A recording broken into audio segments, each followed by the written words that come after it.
15th, 2022 meeting of the City of Plan and Zoning Commission. I'll first read the rules and procedures.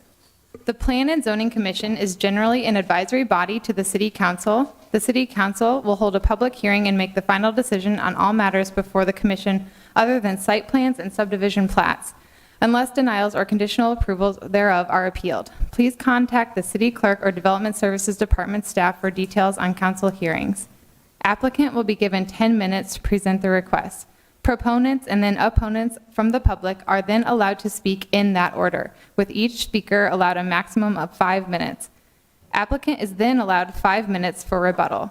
The hearing will then be closed and the Commission will discuss and vote on the issue. All comments are to be germane to the item under consideration, and speakers are to maintain a courteous manner. Items listed on the consent portion of the agenda will not be individually discussed and will be considered for approval in accordance with the recommendation in the staff report unless an individual present or member of the Commission requests that the item be removed from consent agenda and considered separately under the public hearing agenda. Before I take the roll call, I'd like to welcome a new member to the Commission, Dan Dreidel. Thank you for joining us. You want to?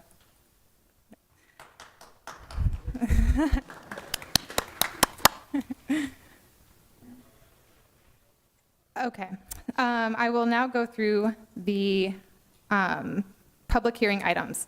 Item 1, consideration of the proposed city-initiated zoning text amendments relating to accessory housing units. A, determination as to whether proposed amendments to the Des Moines municipal sections relating to accessory housing units are in conformance with Plan DSM.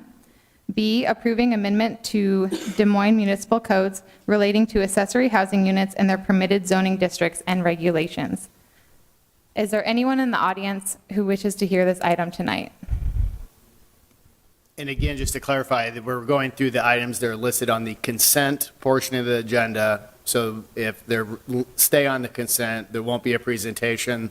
The commission will vote on one motion and adopt the staff recommendation. Anyone on the commission would like to hear it?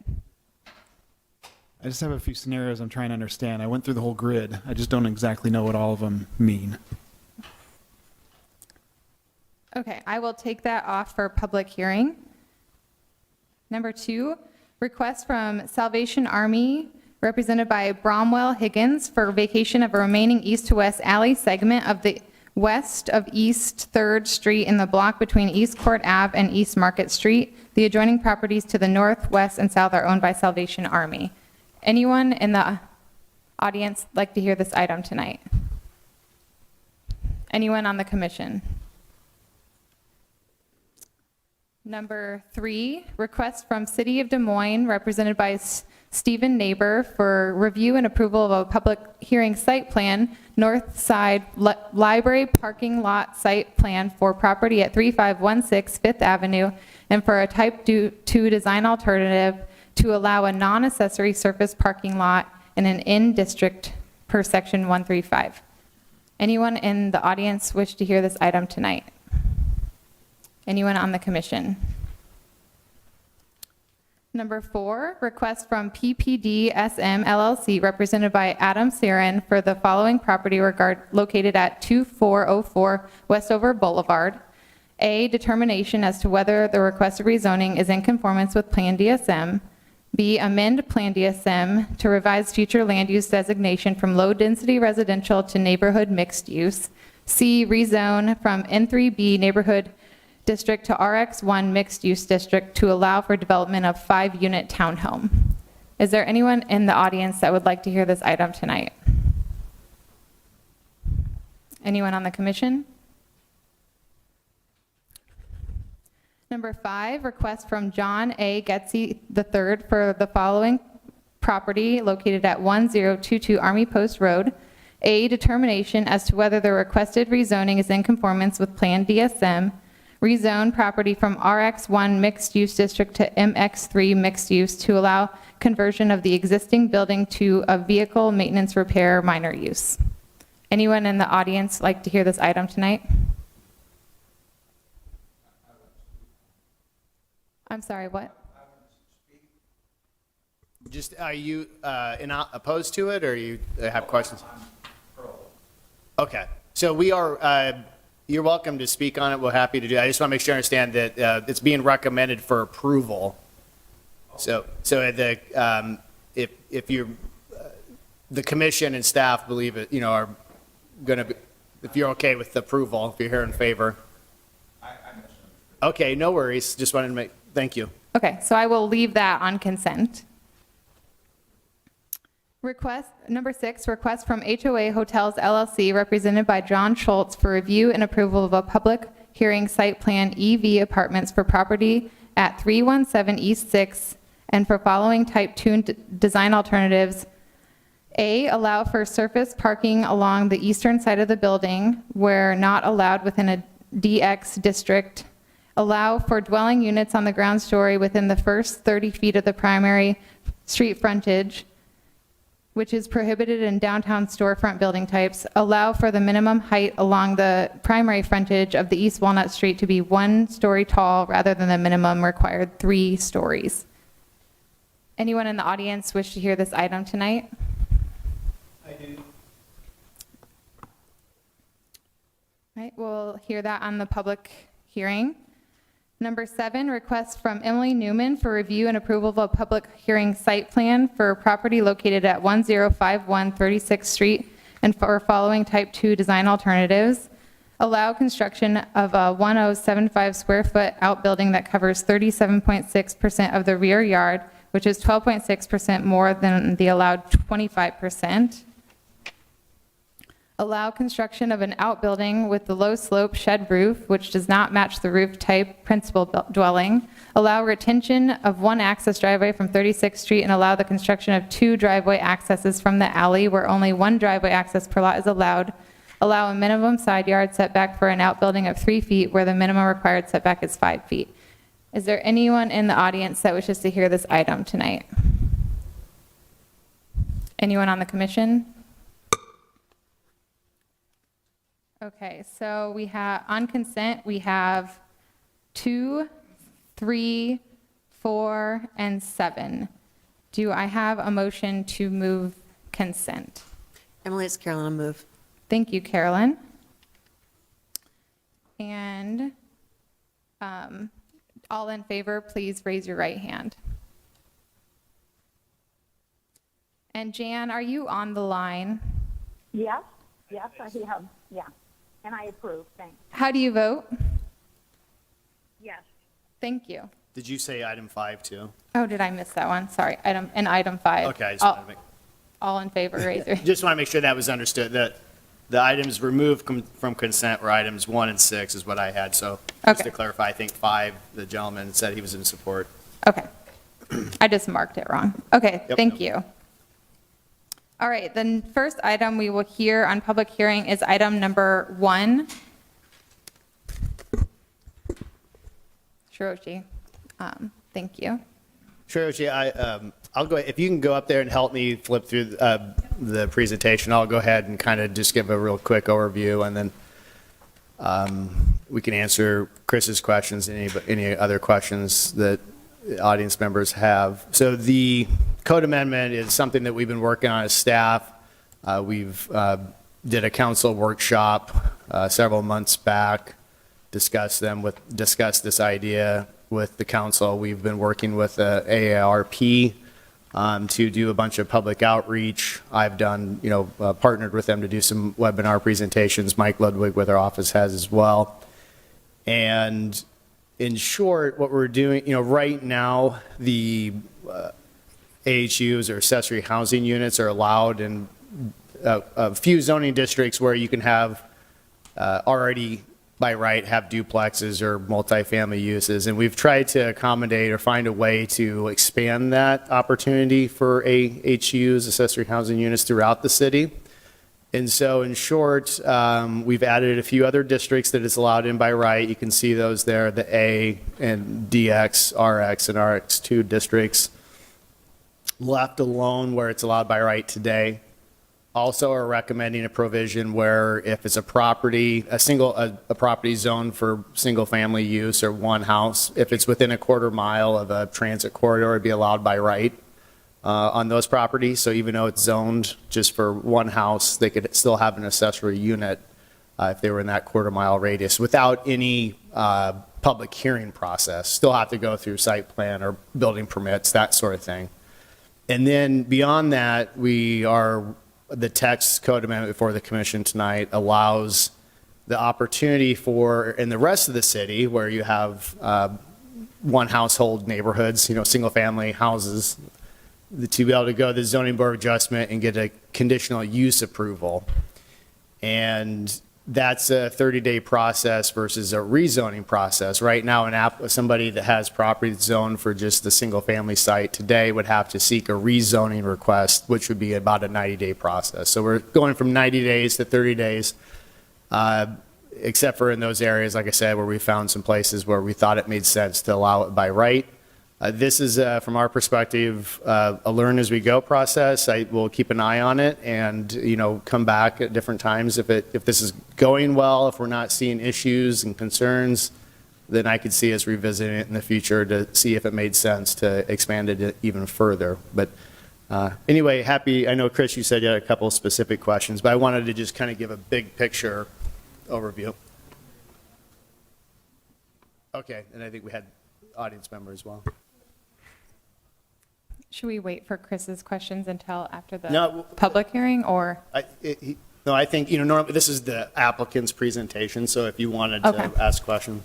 Okay, yeah, so I was just trying to make sure, so scenario-wise, so if I want to have like an in-law house that's less than 50% my floor area, I now have that by right in most neighborhoods. Is that part accurate, or am I missing that point? I would say in areas that if you're within a quarter mile of transit, it would be by right. If your property is already zoned for, say, like a duplex or a fourplex, it'd be allowed by right.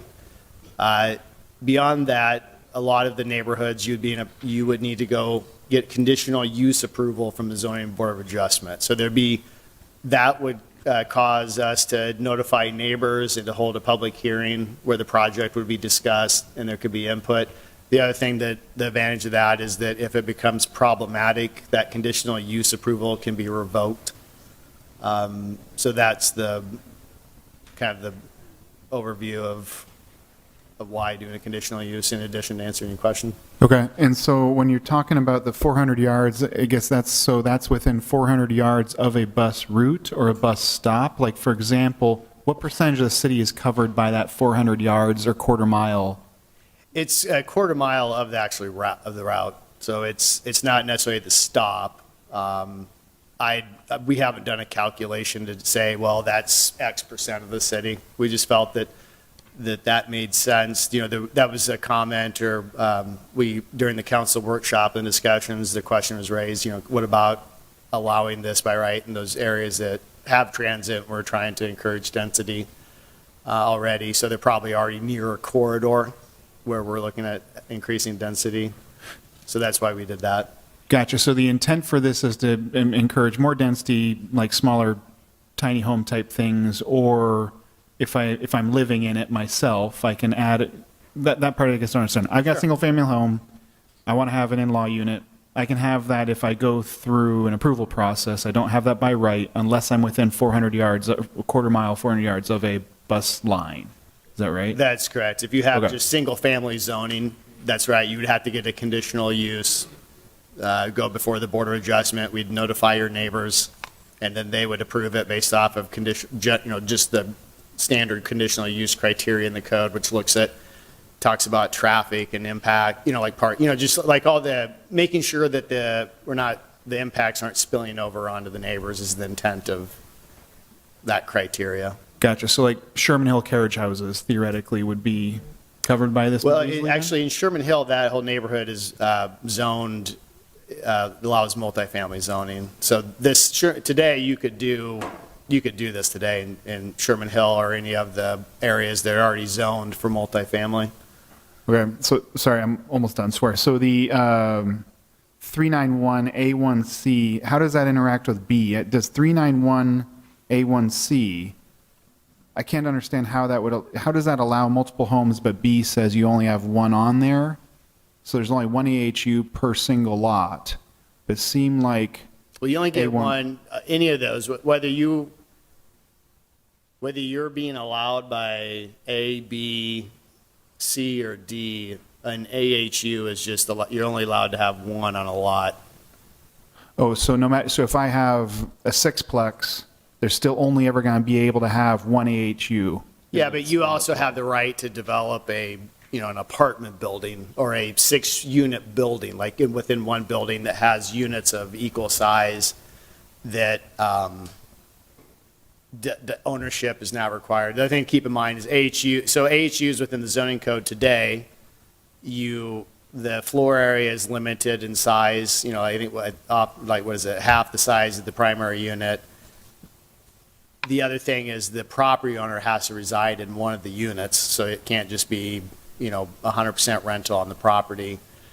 But you could still do a 6-unit, 6 units on a property. It's not necessarily falling underneath the AHU criteria and standards. It's going to be looked at as well as this like row homes, is this like apartment building? I don't know if that answered the question. Yeah, I think so. Last one, I'm sorry. What's a scenario of the 2 doors? I mean, what's the 391D1? What scenario is that addressing? There's no 2 front doors? 391D1 says only one entrance, the house contain, like what was that So you the looking point to of that, solve? so AHUs actually can be in the primary structure. They don't have to be a separate, they can be a basement apartment, attic apartment. They don't have to be in a separate building. So the point of that is that the entrance for that AHU needs to be obscured so it still looks like a single-family home and not a duplex. It's more of a design thing for it to fit in the character of the neighborhood. Gotcha, okay. Most of the time when we think about AHUs, accessory dwelling units, housing units, people think of the separate building in the backyard, but they actually can be within the primary structure. Okay. Thank you. Yep. Any other questions? Okay. One quick question. Will the table and the principal use tables, will that also be updated? Yes. I believe that the draft was in the packet, was it not? Emily has a Oh. copy of it right here. Yeah, we have These? the building types, Is that? Oh, which building is the types, okay. 135, but I just wanted to make sure, because it wasn't included in the language that was being amended. But if you look at the principal use table, for example, right now, the A district would only allow one household. So I just wanted to Right. bring that Oh, up to your attention. Yeah, so the accessory unit is not part of the table. It's an accessory use.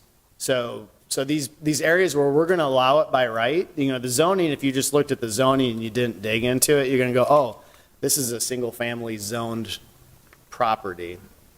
But if you go into the accessory use part of the zoning ordinance, it's going to say accessory dwelling units are allowed. Does that make sense? It's not a primary use, so it's not going to be on the primary use table.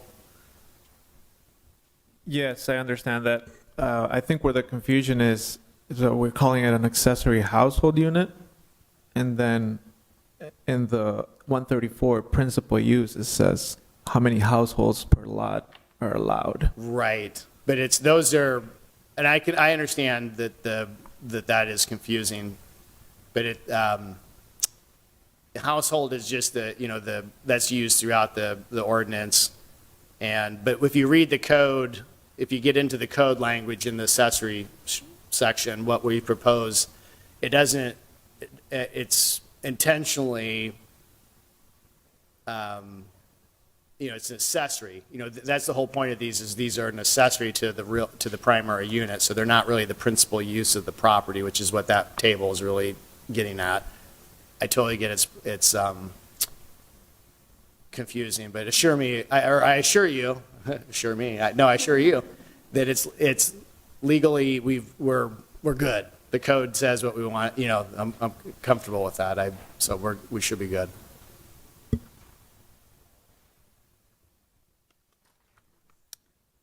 Any other questions? All right. Is there anyone in the public that would like to speak in favor of this item this evening? Seeing none, is there anyone that would like to speak against this item? Neutral? All right. If there's no other questions, I'm going to close the public hearing. And does anyone have a motion? Emily, this is Jan. I'll move staff. Thanks, Jan. Did you have something, Chris? No, I just say, I think this is a great example of where we've seen a community need. I think we've seen something where the code isn't making sense. We've got all the stakeholders on. It sounds like, well, I guess P and I are a little confused on some of the exact words. Sounds awesome. Yeah, I support moving staff. Yeah. Thank you. Jan has made a motion to move staff. All in favor, please raise your right hand. And Jan, how do you vote? Yes? Thank you. The next item is number 6. And Jillian will be presenting this item.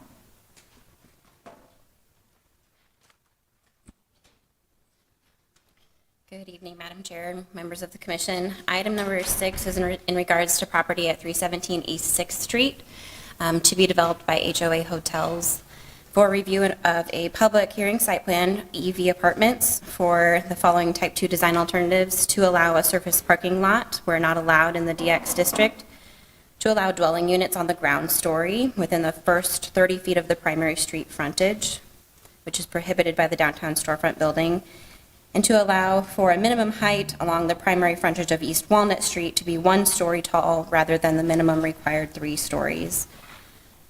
The proposal is for a 7-story apartment building.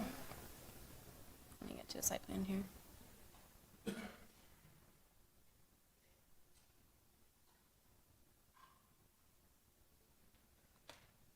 Sorry.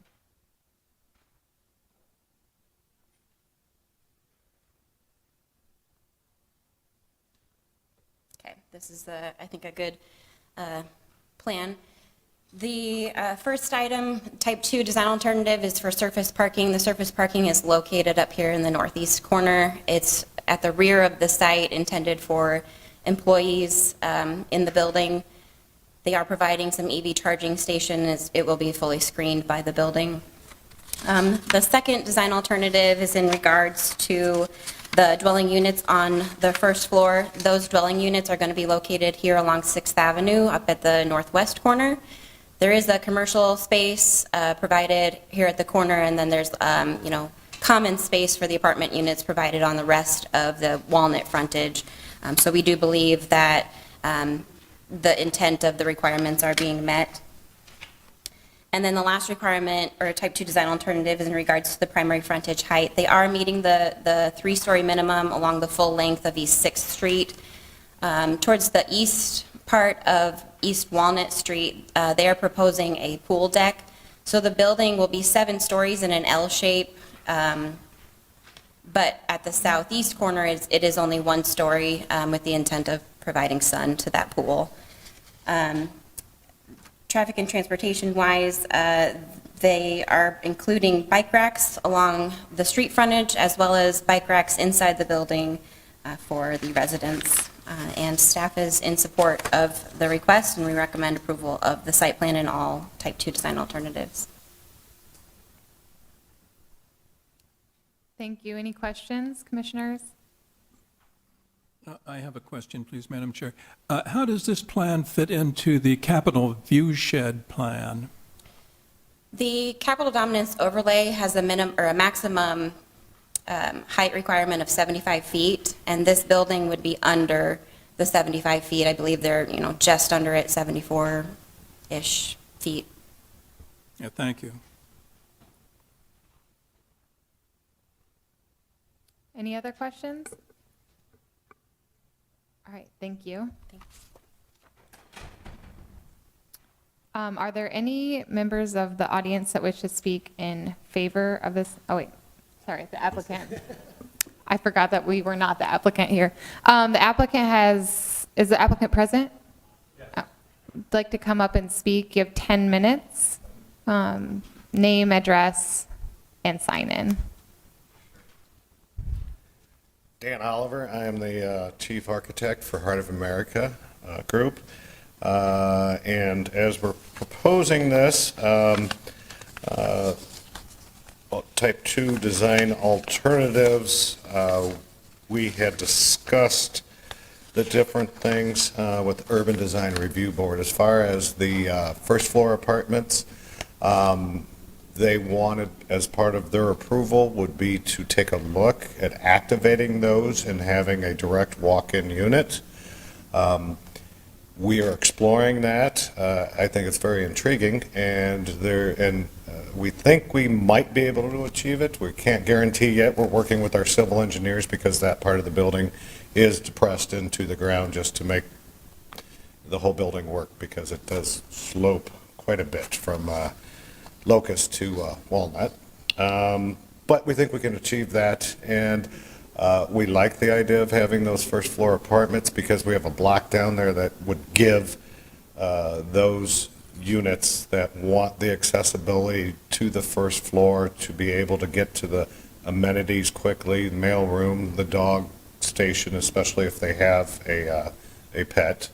And as far as the pool, in reality, the building is a T, and so the end of the T on Walnut does go the whole 7 stories, and then the back portion where we fill in that rectangle of that T is where this first floor, or the second floor amenity space would be, with the pool, the cabanas, the outdoor fire pits, with a glass railing. Our thoughts are it provides safety for the tenants, and as well as all of that action we're hoping will activate the street more so than just a 3-story brick facade.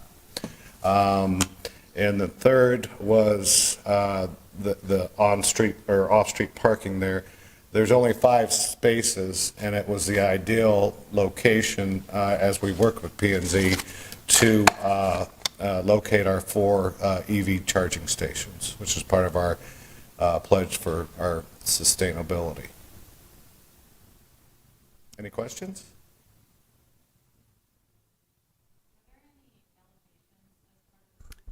Jillian, could you go to slide, there are elevations, but there's some renderings that might be helpful. If you go to slide 22. It might be, well, this is going pretty fast. And say you could maybe type in 22 up in the. There. The mouse over, it's tricky, so. There we go. There you go.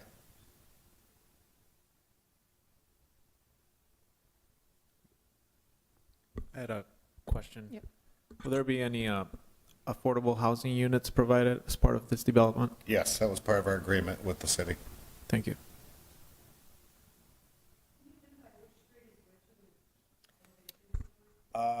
The going that way is 6, and the other way is Walnut. And you see the Capitol in the background there. And where are these EVs in the back? They will be in the back off the alley in the opposite corner from this corner, right behind the dog park.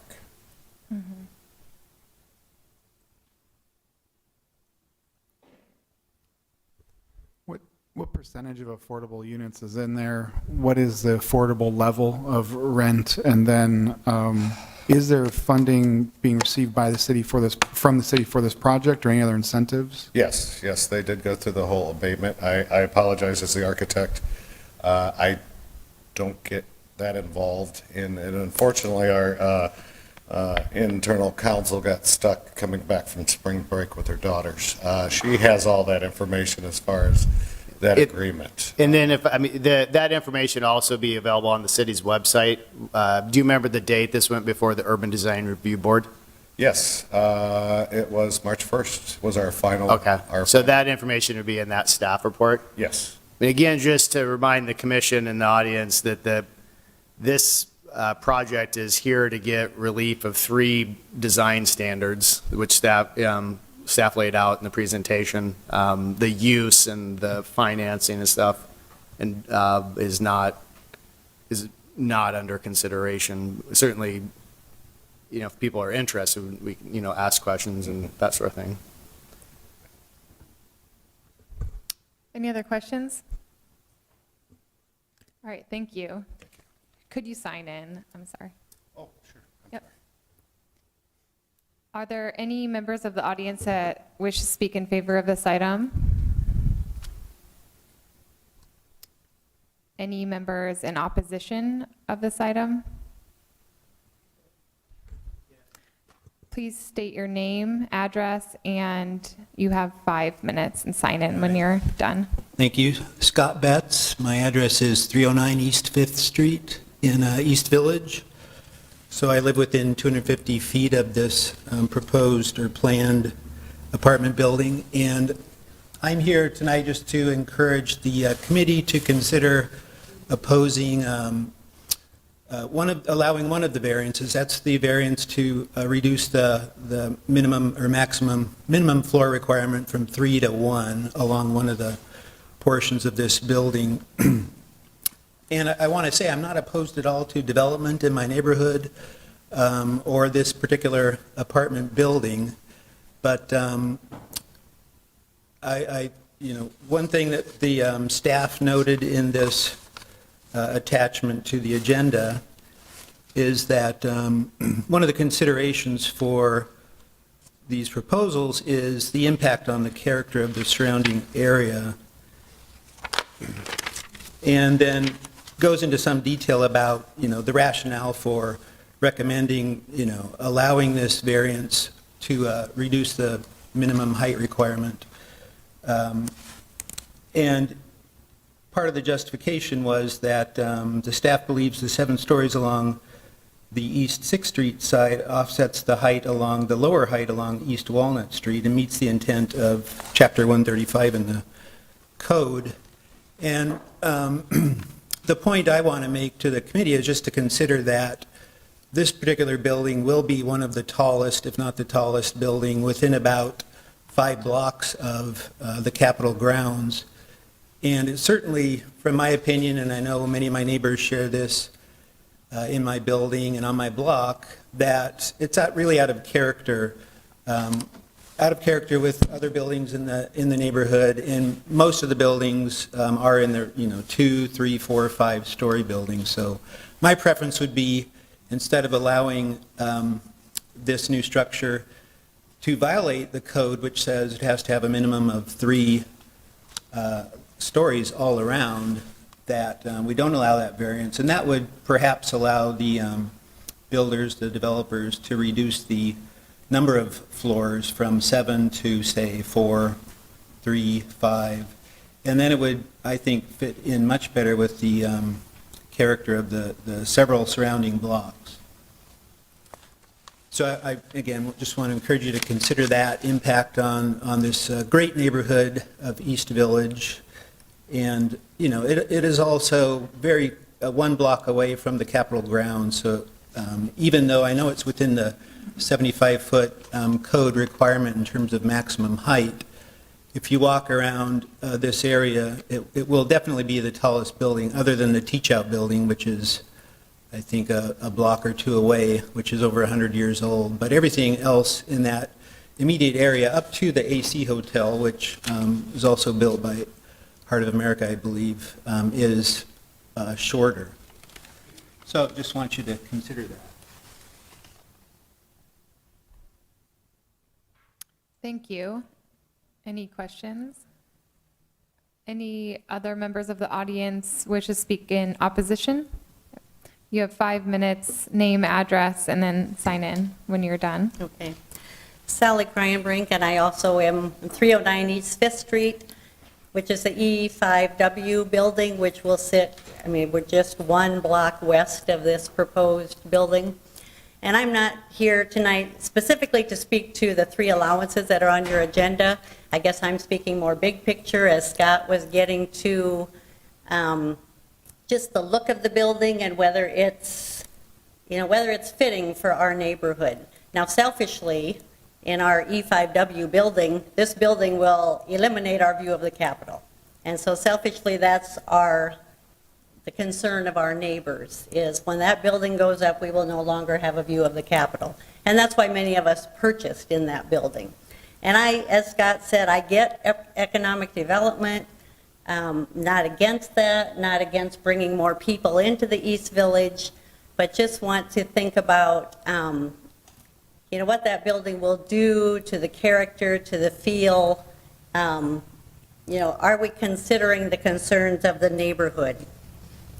In the Des Moines Register article that I think was maybe in January, the CEO of Heart of America, Mike Whalen, made the comment that they were fantasizing about the views that they will have from that building. And for us, that was a gut punch because it's taking away our views. And so I guess we have been talking to city council members. We have attended different neighborhood groups in the East Village. And I guess we're just here to ask who's protecting our interests as property owners in the East Village. I guess we understand we don't have the right, there aren't aerial rights. We don't have the right to our view. We understand that. But we're just here to object and to ask if there's any revisions that could still be made to this building. Thank you. Thank you. Are there any other members of the audience that wish to speak in opposition to this item? Please come forward. State your name, address. You have 5 minutes. You can sign in. Carol Maher. I live in Ward 3, zip code 50312. Happy St. Patrick's Day. This is obviously a very sexy location, and Heart of America is going to make a lot of money here. And I think it is important to consider the affordability of not only the affordable units, which my research showed that it's 10% affordable. I don't know the number of units. I couldn't find that stated anywhere. At 80% AMI, which is a very high level, which isn't really dipping into people that need assistance when they're renting an apartment.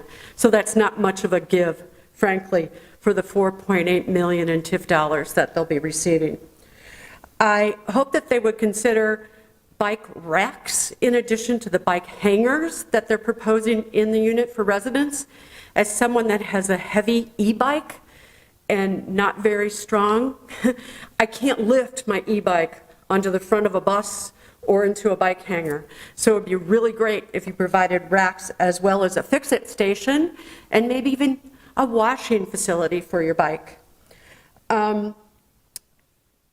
Also, since you are looking to get the Mid-America credits and that you're providing the EV charging station, I challenge you to consider solar panels or a green roof. Also wondering if this will be an all-electric building, as turning away from gas is really important in this environment. So again, I couldn't find that in your presentation. I didn't have a chance to go through the urban design because I just found out about that tonight. And then on the north side of the building, there's currently a parking lot and a 2-story, which appears to be an office building. I wasn't sure what sort of happens. I don't think the parking lot is part of this building. So I guess that's okay. But it would be kind of funny if they're excited about the views, if that parking lot that's just to the east of this building kind of got developed to this size too, because then half of those views would be gone. But anyway, thank you. Thanks, Carol. Is there anyone else in the audience that is in opposition or neutral? All right, the applicant does get 5 minutes for rebuttal to address some of the questions and concerns.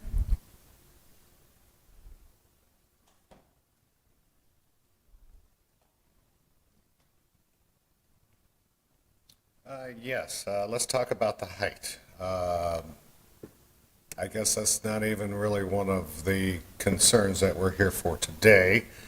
As far as we asked about the view corridor, and actually we laid it out, and the city provided us with that map that has the rays coming out, and this particular building misses all those rays as far as those important view corridors. And per code, we're allowed up to 75 feet. We were creative to get the 7 stories, where a majority of the taller buildings down there are 6 stories, but still are very close, or per the previous rendition of the code, you were allowed to go to 75 feet plus parapets. Now the parapets are gone, so we have maintained staying below what has been required by the city. As far as some of these other issues, green initiatives, yes, we are exploring. We are not done with our mechanicals and our plumbing systems. We have successfully placed solar panels on quite a few of our hotels, and we're exploring it. Of course, things are getting very, very expensive nowadays in the sustainability world, and with trying to obtain solar panels, it's something we're looking at and don't disregard. And as far as bike racks, yes, we have regular bike racks as well as the wall racks, as well as Sorry, we Excuse can't me. hear you. As far as a wash station, and we do have a repair station for the bikes. It's a room that's about 30 by 20 feet. So it's a good-sized room that will hold a lot of bikes for the tenants. Thank you. Thank you. I just want to clarify, we just, for everybody's ability to hear and for the recording and Gotcha. broadcast, we just like people just into the microphone, so Yeah. not trying to. Can we ask a follow-up I before we did. go? Thank you. Can we ask a follow-up before we goes? Is that all right?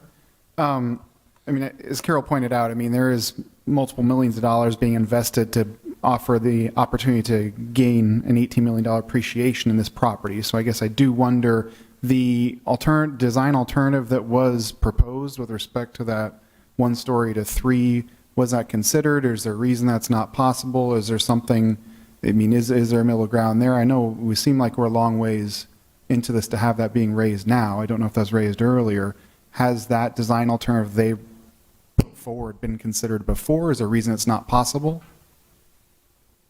Well, it would, and I guess our thoughts were, as far as the layout, functionality of the business, of the building, where that amenity is located, being able to get the southern sun and a view of the Capitol, that's why it was placed where it was. And Walnut's a pretty sleepy street at that juncture.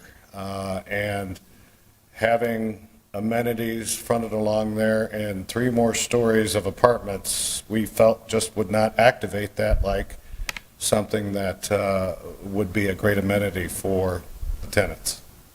Well, the strategy of TIF, though, is to invest for the purpose of activation, so I would think that we should be planning for what activation will be done once we invest the millions of dollars in this project to activate, right? So I guess that should be in consideration. I think, what will this be, not what it is now, which I think gets to another question of displacement and affordability. But the other piece, and this is just random, broadband and conduit plans. Has there been any consideration in broadband infrastructure to ensure that there isn't any reduction in future access to broadband within this corridor, this part of the neighborhood here? Has there been any consideration of what your broadband infrastructure is or conduit infrastructure is? No, we're still in that planning. John, do you want to? If you're going to speak, you have to come up to the mic. That's okay. And could you state your name and address? John Schultz, Vice President of Construction.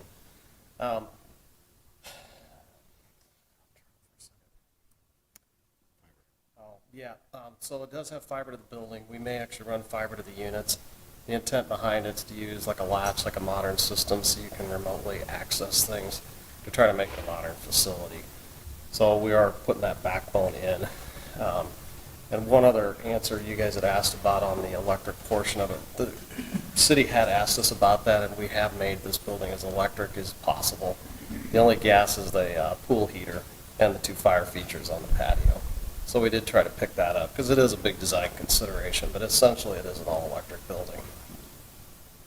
So making sure I'm understanding the fiber piece, you're putting in your own fiber, and when you're putting that in, is it being done in a plan to make sure that it won't potentially inhibit the municipal fiber in the future, or any other path to ensure there's fiber there that could go through this neighborhood, or has that even been considered at all? The future impacts on undergrounding and fiber access when in this part of the city? Right now, because there's so many vendors that will bring and provide fiber, we have it both at the AC and we would have it here. But it shouldn't be prohibitive, to answer that question. I mean, it's a generic cable. I'm not going to explain this correctly, but because each of these different vendors has their own wiring systems, to some degree, it's the vendor that brings that actually into the building versus having multiple vendors, because we're not a provider. We're just putting that service to the building. It's hard to hear you. Oh, I'm sorry. So I do believe that they'll be able to make their own choices on that, and there will be services available, but that's why we tried to run fiber to each individual unit, so that they're not limited by who's providing it.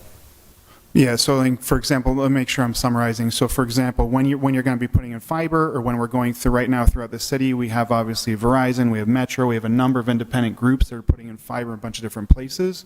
If we don't have a smart plan for how that fiber is done, or when we're trenching one time, don't have extra conduits going in, we reduce our ability to have control over the type of fiber and quality of it coming in later.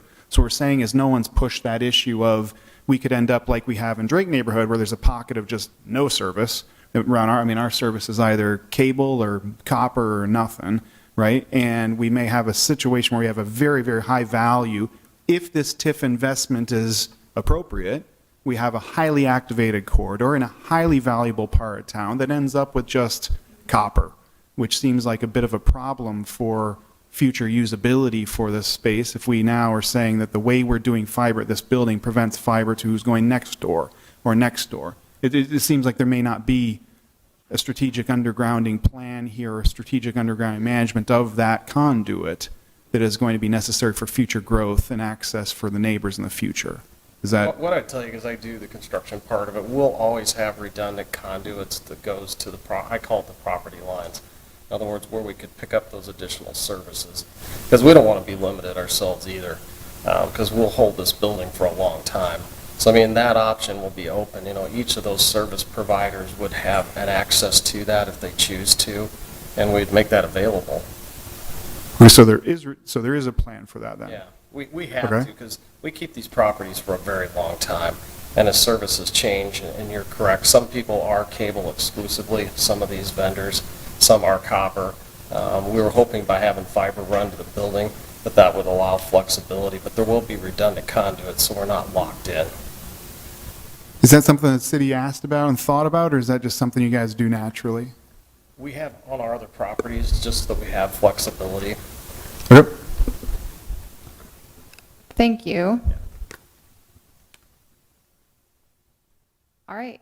Any other questions? Thanks. I'm going to close the public hearing and ask commissioners for their thoughts.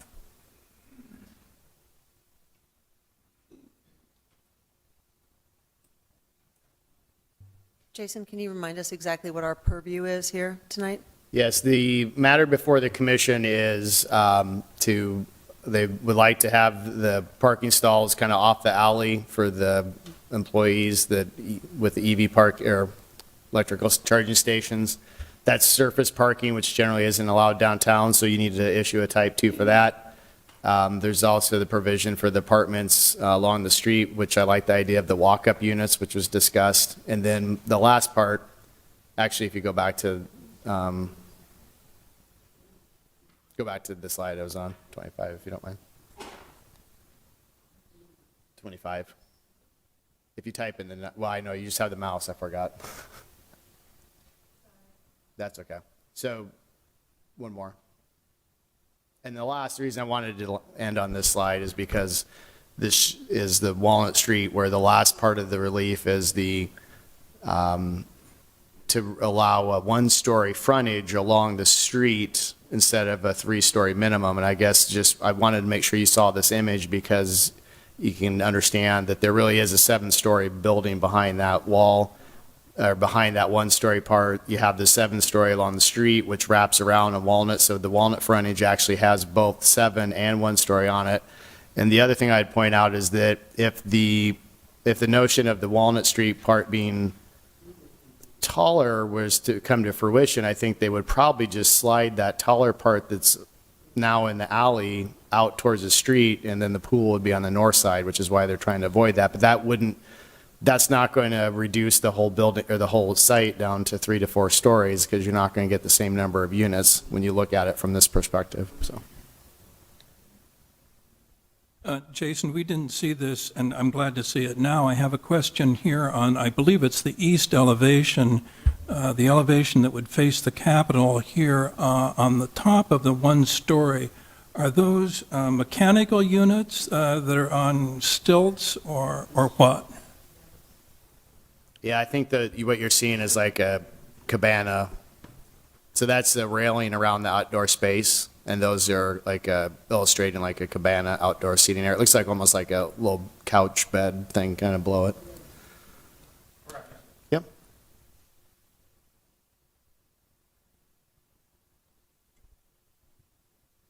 I guess I have a concern if the logic of saying that we're going to go away from the 3 stories, which is what we thought was a good idea and which is what the ordinance says is a good idea, is that this is an unactivated street, yet we're investing in activating the street.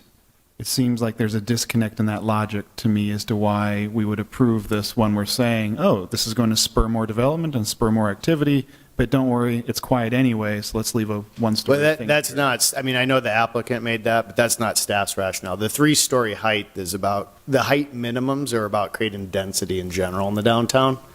So they're not, the activity is more about what do you put on the ground story. It's not necessarily the height of the building. It's densities comes with the height. So that's why we're saying this is a dense development. It is creating that building edge of the taller facade on more than half of the street frontage. Behind the part that doesn't create it, you still have the backdrop of the taller building that you'll see from the street. So I think from an urban design perspective, it accomplishes the goal of what we're trying to achieve. What is the function at level 1 along Walnut? Is that mechanical space for the pool? I believe that's the common space, like fitness area. Yeah, common space. Is there like any meeting rooms or just a fitness area? There's a fitness and there's an additional. We might need you to come forward if it's more than a nod. Sorry.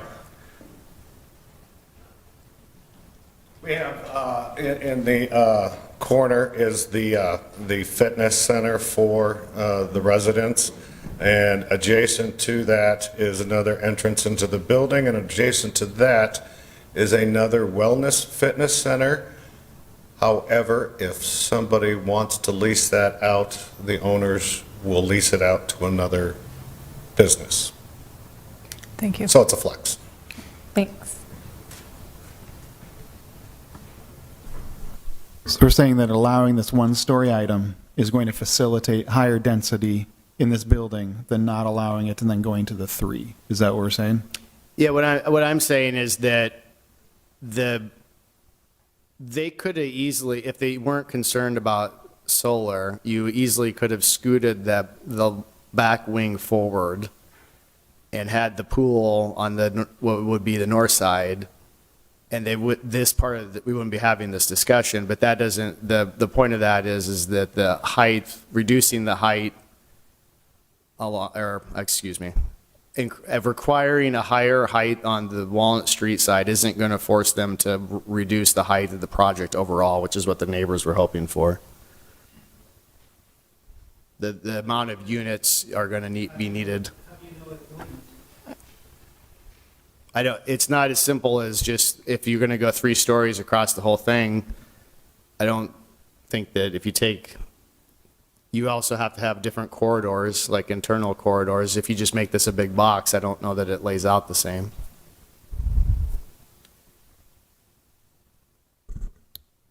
I'll move staff. Thank you. We have a motion on the floor from Johnny to move staff. All in favor, please raise your right hand. Jan, how do you vote? Yes.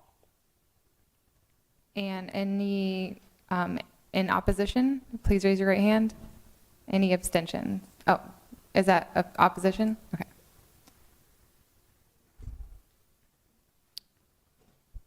Thank you. Madam Chair, may I ask a question? Chris raised a number, I thought, good questions about fiber and so forth and so on, about hookups and the mechanicals. I didn't understand what he said, but I respected what he said. And my question is, has the city come up with a plan to address the problems that he raised? That's not anything that I'm going to be able to speak to. I mean, that would be, our engineering department and public works, they monitor the right of way, what goes in the right of way, how it's done. I have no technical expertise in answering that question, but, we can certainly forward that on to him, that there has been an expression of concern on that.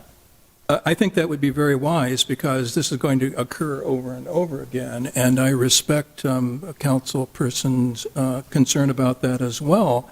And so if you would follow through on that, I'm sure people would appreciate it. Just to quickly piggyback on that, because Des Moines Partnership has been actively driving increase in interest, and as far as broadband goes, there's been a large effort there where they've just released a plan, which is going to show that we have all kinds of private providers doing all kinds of other things without a plan in place. We know in other places, if we don't get the plans in there and get a smart conduit strategy in place, we will have areas that we will become inaccessible or cost prohibitive, and that is going to be a challenge. So I think we're already getting bombarded with things coming into town that most people don't even know are happening right now, like the Verizon piece. We're a model community for them, and it doesn't look like we have a solid plan yet. So it might be something we need to have a good strategy around. Thank you. We're going to move on to item number 8. A request from Angel Groff for the following property at 2200 Easton Boulevard. A, determination as to whether requested rezoning is in conformance with Plan DSM. B, amend Plan DSM to revise future land use designation from low-density residential to industrial use. C, rezone property from N3A Neighborhood District to I1 Industrial to allow property for vehicle maintenance and repair major use. Thank you, Madam Chair and members of the Commission. Shreyoshi Chakraborty, Planning Staff.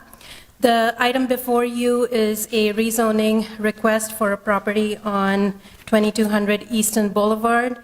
The request is to rezone from N3A Neighborhood District to I1 Industrial District to allow the use of the property for vehicle maintenance and repair major use. The location of the property is on Easton Boulevard. It's just east of the I-235 corridor. Generally, the area is residential. There's some commercial mixed in on the Eastern Boulevard corridor. The requested rezoning is before you so as to allow the applicant for use of the property for an auto body repair use, which is considered to be a vehicle maintenance and repair major use, which requires a I1 industrial zoning classification. The current use of the property is limited to office use, retail use, or a tire repair shop business, which is in accordance with the use variance, which was granted by the Board of Adjustment on July 25th of 2018. The property is about 10,500 square foot. And I have a few photographs here just to give you a feel for what the site looks like. Here is the Eastern Boulevard corridor. This is looking north on East 22nd, the residential area to the north. The subject property is right here. And a closer look of the residential area. The applicant also submitted a site sketch showing what they are proposing in terms of design for the auto body repair use. And so just wanted to show you the proposed layout of the project.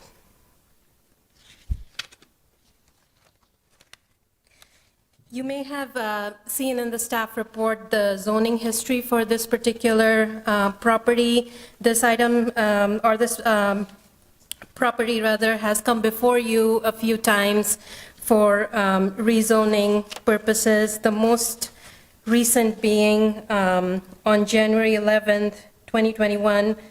That was when the City Council denied a request to rezone the property from N3A Neighborhood District to MX3 Mixed Use District. At that time, the applicant was able to submit an application to the Board of Adjustment for a use variance requesting that a request allowing commercial use of the property to be expanded to include a vehicle maintenance repair minor use. On February 24th, 2021, the Board of Adjustment denied an appeal for a variance of such permitted uses in a N3A neighborhood district to expand commercial use of the property.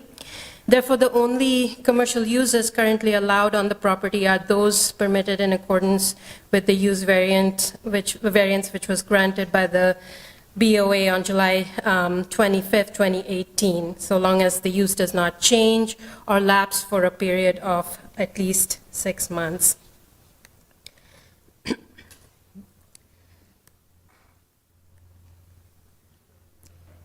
Staff does not believe that this is an appropriate location for industrial use, land use designation.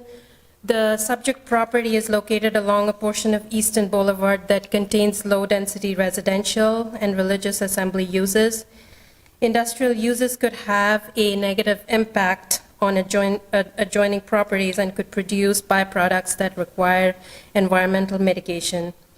The industrial land use designation is typically located within business park environments and not located in close proximity to residential uses. Therefore, staff recommends denial of both the land use plan amendment and the rezoning request from the applicant. Staff has also received comments from the city zoning inspector. This site has had a history of non-compliance. Since the current property owner became associated with this site, the city has sent notices of violation for 6 different code cases for enforcement at that site related to zoning and neighborhood inspections.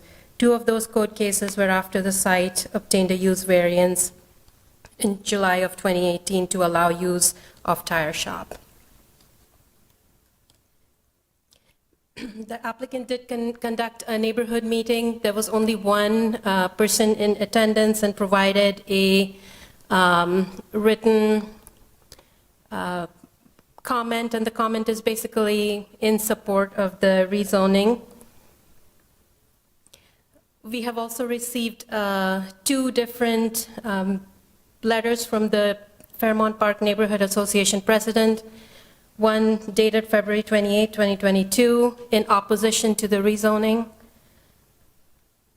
This is the second letter received on March 14th, again in opposition to the rezoning.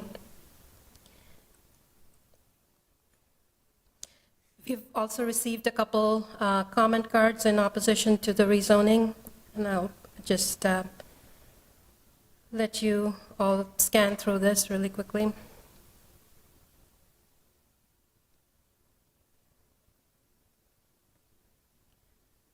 This is a consent map.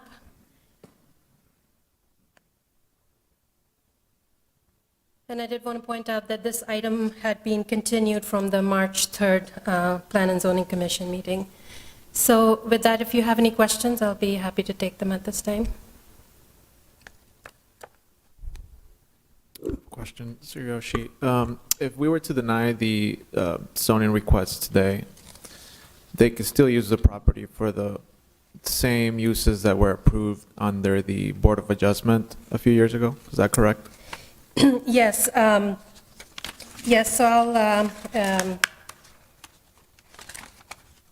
outline the zoning board of adjustment granted a variance, and that allows commercial use of the property, but is limited to an office use, retail use, or tire shop business.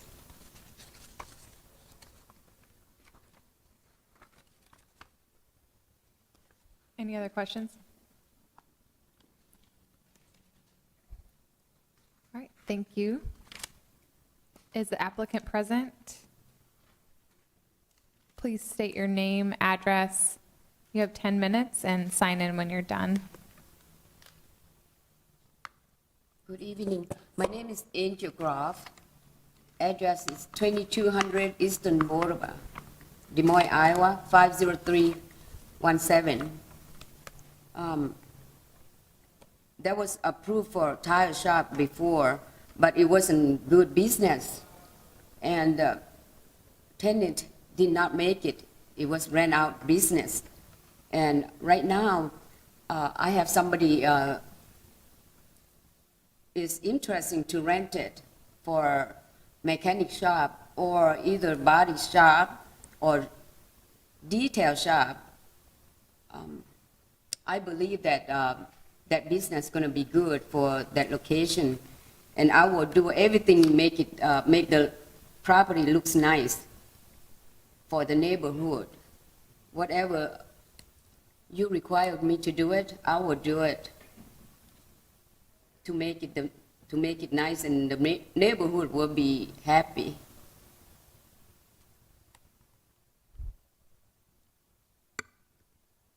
Are there any questions from the commissioners?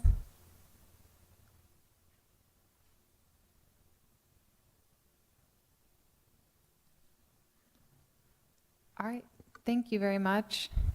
Thank you so much.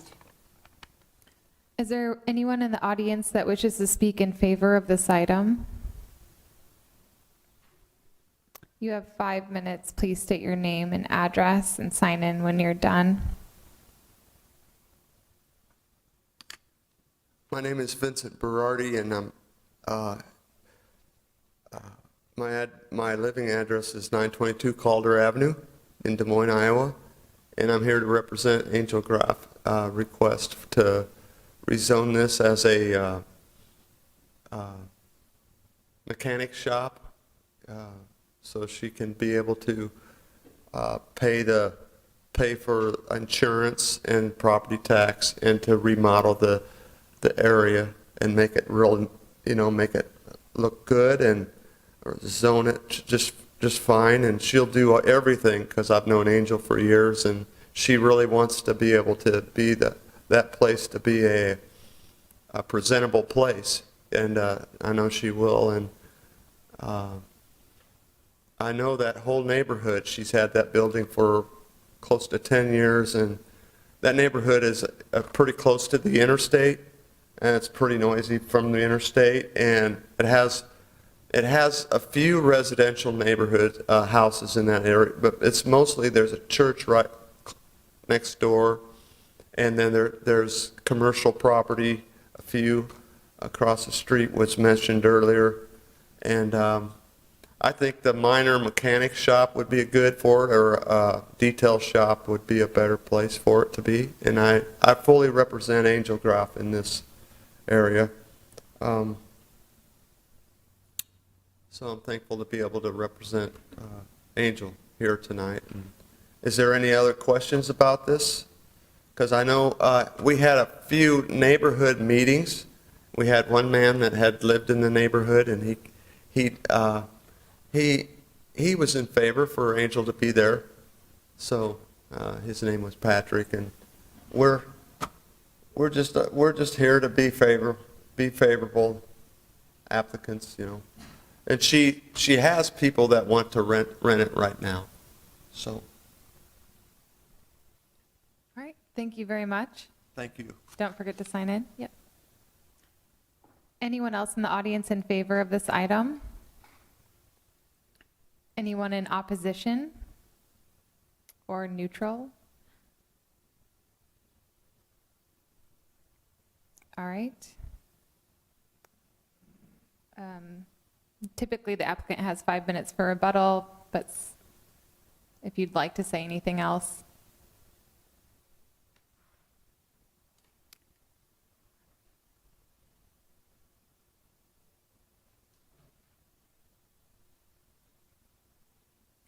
I just want to say thank you for approve for me to do a tire shop or body shop or either minor. It really helped me. It really helped me. I really appreciate it. So I can have money to pay for property tax and insurance and remodeling and do a lot of things, make it nice and redo landscaping and put fence. Whatever I have to do, I will do it. Thank you so much. Thank you. Can I ask one question? I'm sorry, I'm trying to picture the street because I was just here the other day. The building to your east up the street, is that a business as well, or is that a residential house? Isn't there a business right next door to you? It looks like you're surrounded by the church everywhere. And then next to you, what's next to you to the east, heading towards the Quick Trip? I believe that's, Because Quick Trip's right up the end of the block, isn't it? Isn't this the right street? yes, Yes, it was fish shop. It was a fish shop. They were selling.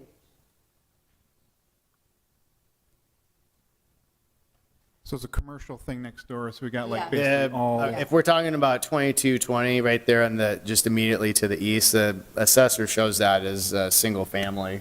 They might have been or operating something there that they shouldn't have been, but I don't believe they have any legal non-conforming rights to commercial use. Yeah. Okay.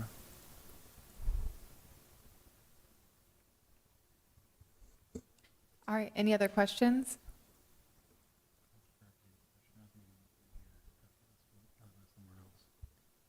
All right, thank you. We're gonna, Thank you so much. It was tire shop before. Right now it's tire shop. And body shop and mechanic shop is about similar.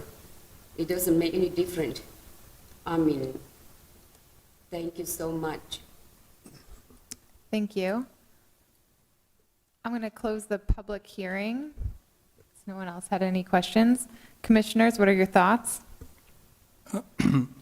Madam Chair, as I understand from staff report, that this has been approved already by, with a variance from the Zoning Board of Adjustment in terms of office space or retail space. So there are other opportunities to let the building, rather than one that would be inimical, I think, to the character of the neighborhood. Given that, and also the support in opposition to the change by the neighborhood association, and also the opportunity, if the commission denies this application, that it can return to the Zoning Board of Adjustment for a variance, I move staff recommendation. I had that question too. So if this is denied, this is like that situation we had the other day where because it's denied, we can actually look at it again for use variance again. Is that right? Yeah. So we have to deny it in order for actually to be able to consider the opportunity to expand the business the way she wants? That's correct. It Gotcha. Okay. can't go to the board without seeking rezoning first. All right, there's a motion on the floor from Will to approve staff. All in favor, please raise your right hand. And Jan, how do you vote? Yes, yes. Thank you. All right, we are moving on to number 9.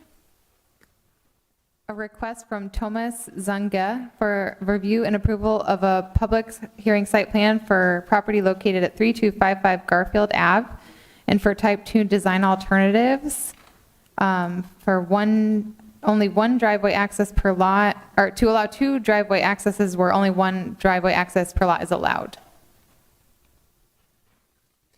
Good evening, Madam Chair and members of the commission. Kyle Larson, planning staff. Subject property is on Garfield Avenue. It's located in the Accent neighborhood.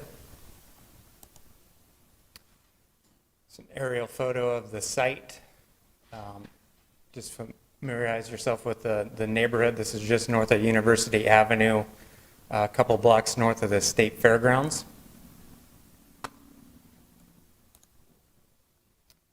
This is a photo of the house on the site and the existing driveway that's been in place for some time now. This driveway is used by the tenants that occupy this rental house. This item came to us as a zoning enforcement case. The applicant started to construct a driveway without an approved permit for a drive approach. And was issued a stop work order at that time. This is the area of construction for that second driveway. You can see there was some significant grading done before the stop work order was done. The curb was also ground down for that approach. And again, that approach permit was not approved for the work.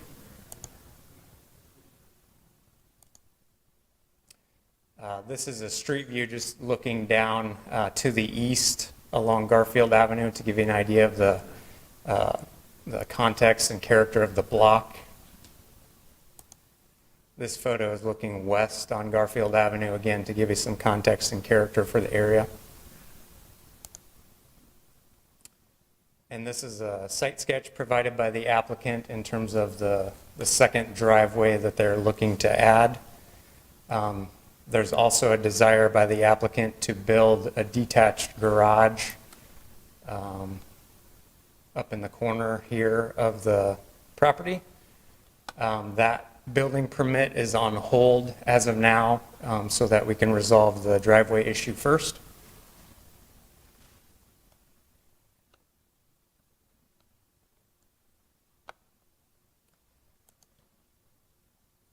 Staff is recommending denial of the proposed Type 2 design alternative to allow the second driveway. Code only allows one driveway access in a residential district. Staff feels that this would be out of character for the neighborhood. There are not other homes within this block that have more than one driveway. There's also some concerns, obviously, from our zoning enforcement staff in terms of the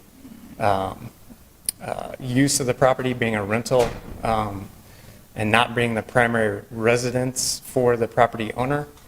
The rental code indicates that an accessory dwelling must be used by the tenants and not the owner. So there's some concerns that the applicant and the owner might be using this in the future for contractor storage or something for his primary business, which would not be allowed to have access or storage on the site for that. Can just be a residential property used by the tenants. So there's some concerns, not just from our planning staff, from our zoning enforcement staff as well, about the potential ramifications if two driveways are built here, along with that additional garage. So staff is recommending denial of the requested Type 2 design alternative for the second driveway. Thanks. Any questions? Just wanted to add, we did not receive any comments from neighbors on this for or against. Kyle, was the curb cut permitted? It was not, no. That was part of the stop work order. And I believe that was reported, we received I think the record showed that the inspection staff received a complaint and visited the site about the driveway. Then to follow up, if this were denied, would the city rebuild the curb cut? I believe the restorative actions would be part of the zoning enforcement action to restore the curb and then also regrade the site. If the second driveway was removed, would this driveway be allowed? So if the original driveway was gone, that's now grass, do they have a right to this driveway here? Number one. And number two, is the garage being planned, if the other driveway is gone, something that we would have access to be against if that other driveway is gone? They could remove the existing driveway and be allowed that new driveway to be their one single driveway. And then again, the tenants could use that driveway instead of the existing driveway. So yeah, that would be an alternate path for them or plan for them. And the last piece is the garage, because you mentioned the garage, so if they have this new driveway, which is where it looks like the only place you can put that garage anyway, right? So I mean, if the garage goes in, there is a concern that there'd be an enforcement issue with the garage not being used by the tenant with it being a rental, but the presence of the garage in itself is not necessarily a problem if the other driveway does not exist. Is that right, or did I mix that up? That's correct. I think some of the concern by zoning enforcement staff was when they were out there to issue the stop work order for the driveway, there were construction materials, and there was 2 trailers on the site that zoning enforcement staff asked the applicant to remove, and he did. But obviously that is an indication of something else potentially going on. I do think, looking at this image, it does look like you could put the garage off the existing, or as Chris and Kyle noted, if that existing were to be removed, they would be allowed to do it by right.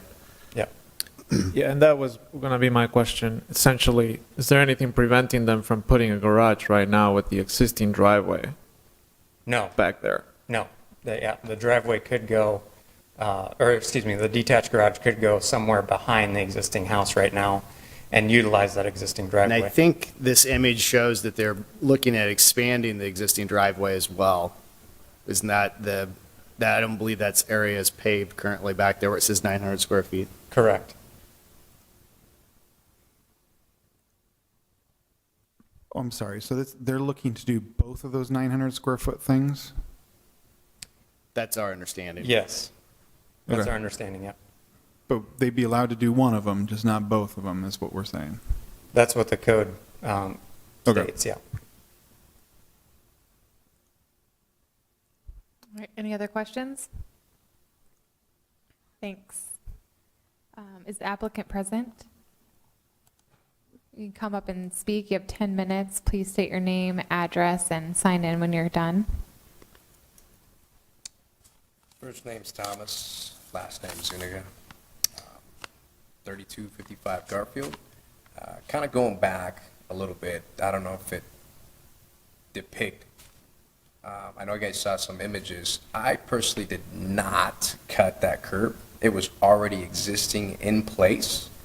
So I was under the impression from Ian Donovan, it was March 8th, that he had already approved for a second driveway through emails. So I was under the impression that we were good to go.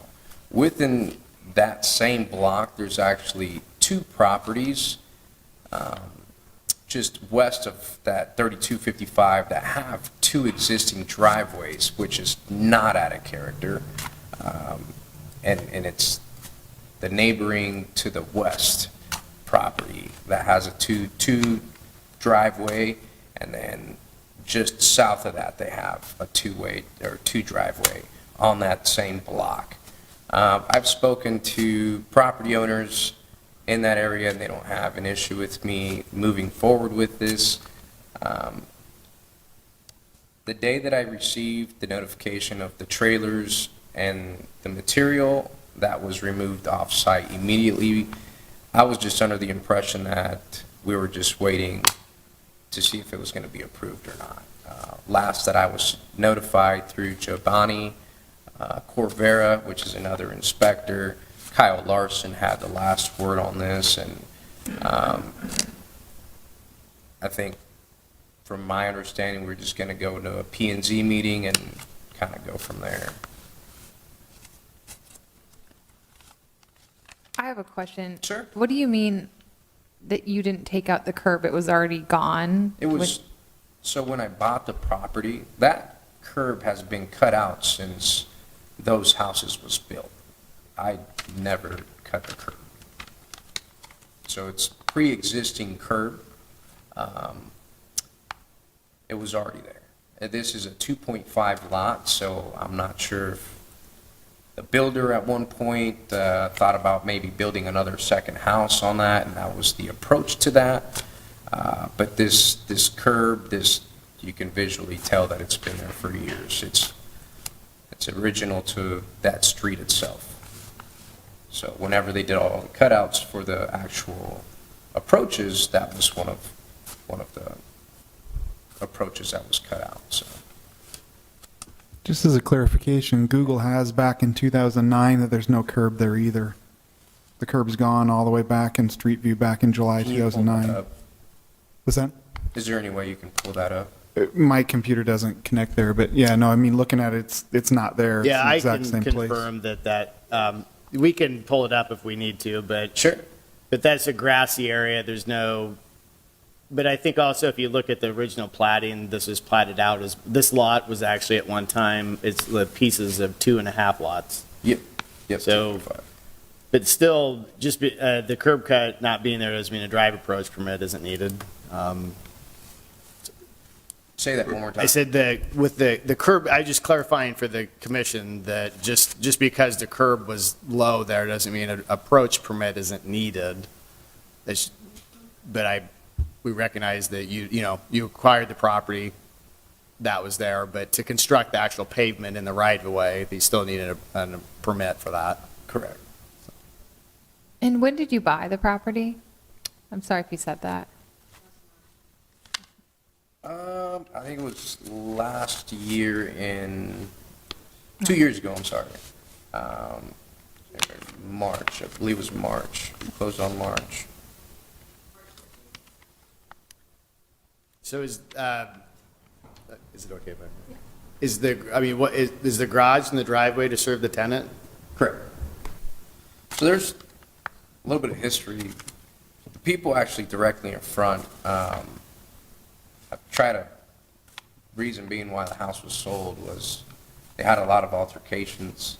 So now this individual likes to park his, I think he's got like a gutter business or something, but he parks all his trucks in front of his house, so it's really hard to get into that area of drive, so the whole plan was to be able to have that tenant use that. So as far as, I think it's noted on here that there's some concern that me personally not living there, I'd be using, but the reason as to why there was materials and the trailers there, that was to drop off the material to use, or to build a garage, so that was, you guys have any other questions? I have a question that may follow up with another. Is this a single-family home? Like, is it one household?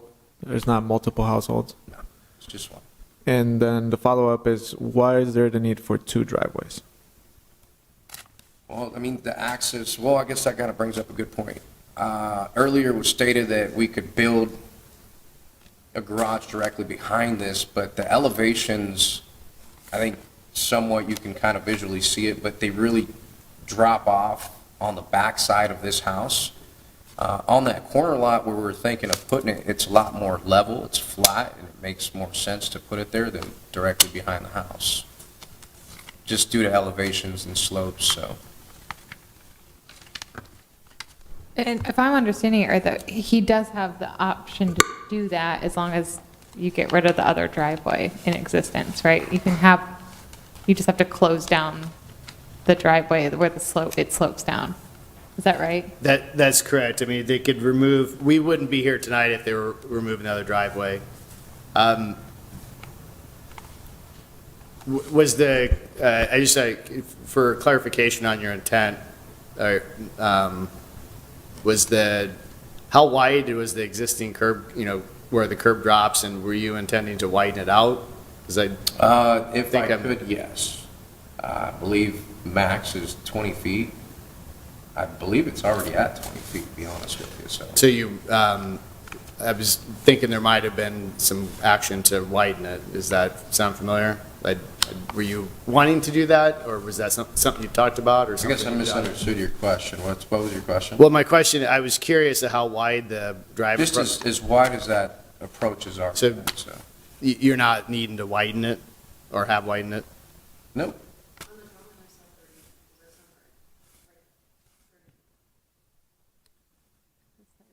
What's that? Well, it says 20 and then. 20 at the property line. Yeah, it's about as, that's Yeah, what I don't know it if is it- right now. That's about as wide as it is right now, so. yeah. Yeah, I just, when I look at the older Google Street View, maybe it is wider than it looks like, but anyway, that's neither here nor there, I guess, so. Yes, yeah, Any further questions? All right, thank you. Oh, sorry, I got one question. Maybe it hasn't been asked directly. Would you be open to getting rid of the current driveway in lieu of the new driveway? Or are you wanting both? We wouldn't be here if it wasn't for me requesting Okay. 2 driveways.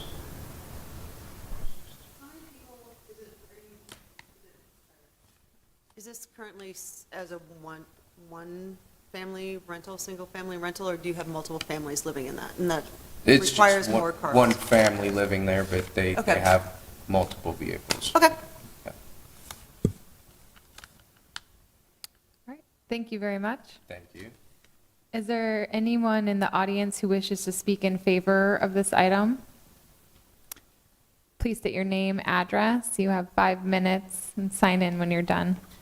I'm Robert Kirkpatrick. My address 3253 Garfield. About 15 years ago, they came through that street. It used to be stabilized. They came through and poured it in concrete, and they did open that opening there. Dave used to live there, and he was planning on putting a driveway over there. So when the contractors come through and poured it, they poured an opening for the second driveway, but then he never got around to doing it. But he didn't cut it out. It's been there for 15 years with the opening, and I don't have any problem with it. I mean, it doesn't bother me. I just want to support him. And you're a neighbor. Yep, to the east of him. Anyone else in the audience wish to speak in favor of this item? Anyone in opposition or neutral? Seeing none. Typically, we give 5 minutes for rebuttal if you need to say anything else. I'm good if you guys don't have any questions. Does the commission have any questions at this point? If not, I will close the public hearing and ask the commissioners for their thoughts.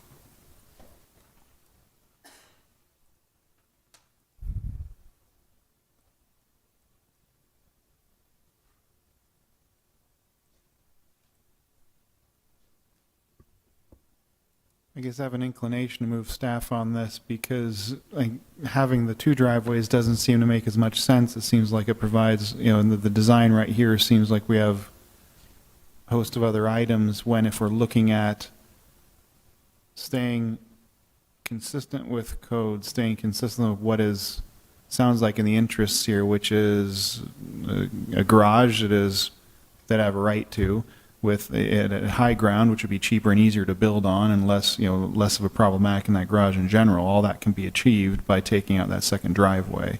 So I guess I'm not entirely sure I see the full point of needing both driveways or needing us to be outside of the intent and of being consistent with what the code says in this case, when we can still get a good garage, still get a good driveway, and everything can be solved by taking the other out.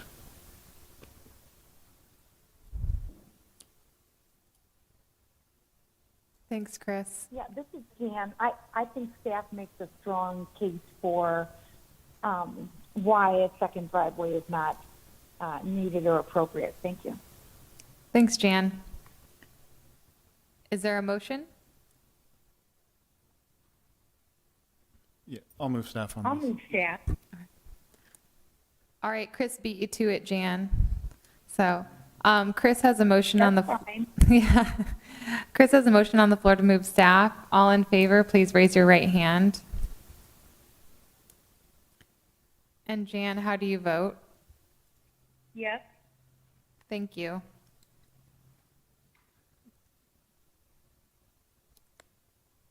And we'll move on to the last item for the evening.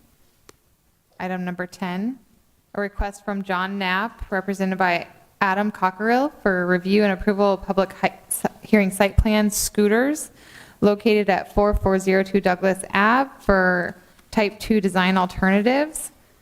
Waive the requirement of a primary build to zone of 0 to 5 feet, allow a primary frontage coverage of 15%, which is 45% less than the minimum 60 required, waive the requirement for 65% transparency on the primary facade, allow a fiber cement board lap siding as a primary facade material, waive the requirement for the primary frontage entrance to be recessed between 3 and 8 feet, waive the requirement for primary frontage entrance per city code 135, waive the requirement for a drive-through facility to be located on the rear or interior side of the building, fully screened by the building from a primary street.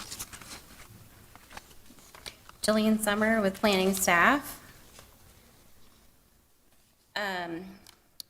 The proposal for this site plan would be to remove the existing vacant gas station and construct a coffee kiosk building, approximately 600 square feet, with a drive-through. The drive-through component would be the only component of it. It would not have any indoor seating or outdoor seating proposed at this time. In staff's review of the plan, we're looking at compliance with Chapter 135, but other things that we take into consideration are how it meets the goals of Plan DSM and other planning initiatives. The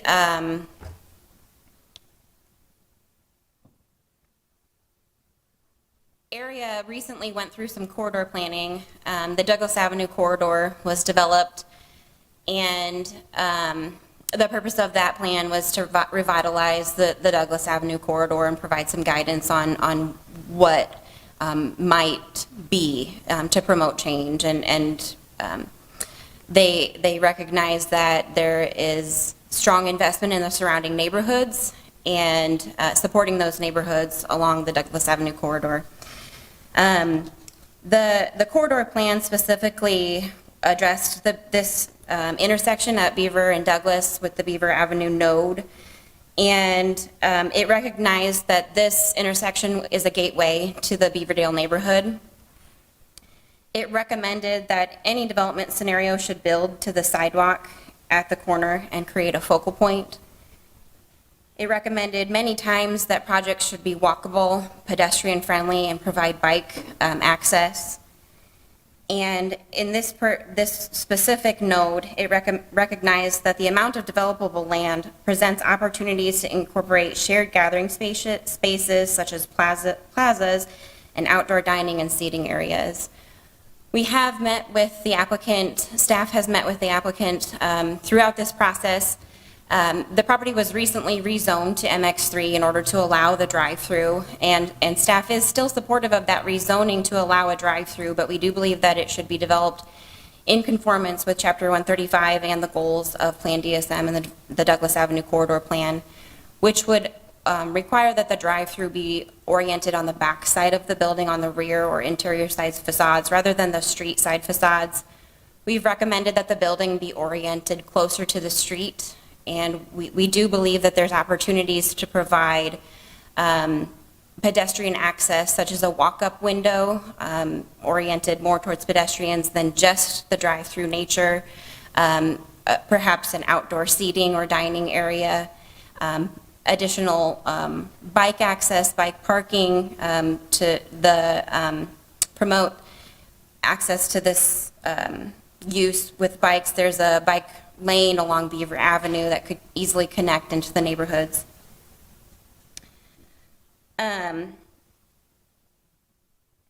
Some of the site challenges that we've talked through with the applicant is the lot size. And for comparison purposes, there was a recent scooters developed in Des Moines at 99 University. It's a very small lot. That lot is 7,500 square feet. That situation does have the drive-through oriented on the street side, but for comparison purposes, this lot is a little over 20,000 square feet of developable land area. So we do think there's sufficient space to get the drive-through oriented on the rear of the building and the building closer to the street for that pedestrian connection. Another challenge that we've talked through with the applicant is the grade on the site. The design as proposed sets the floor elevation of the building really more closely aligned with the Douglas Avenue elevation. There is some grade change between the Douglas Avenue side and the Beaver Avenue side from northwest to southeast. But we do think that it's possible to move the building closer to Beaver and set that floor elevation more in line with the Beaver Avenue elevation in order to meet those grade challenges. We do have some examples of other scooters where patio space has been provided, a walk-up window has been provided. We have other examples in the metro where the facade materials are more durable materials. This is a brick in its entirety on all facades. So we do think that there are opportunities for the design of this location to be pushed a little to be more in line with what the code would require.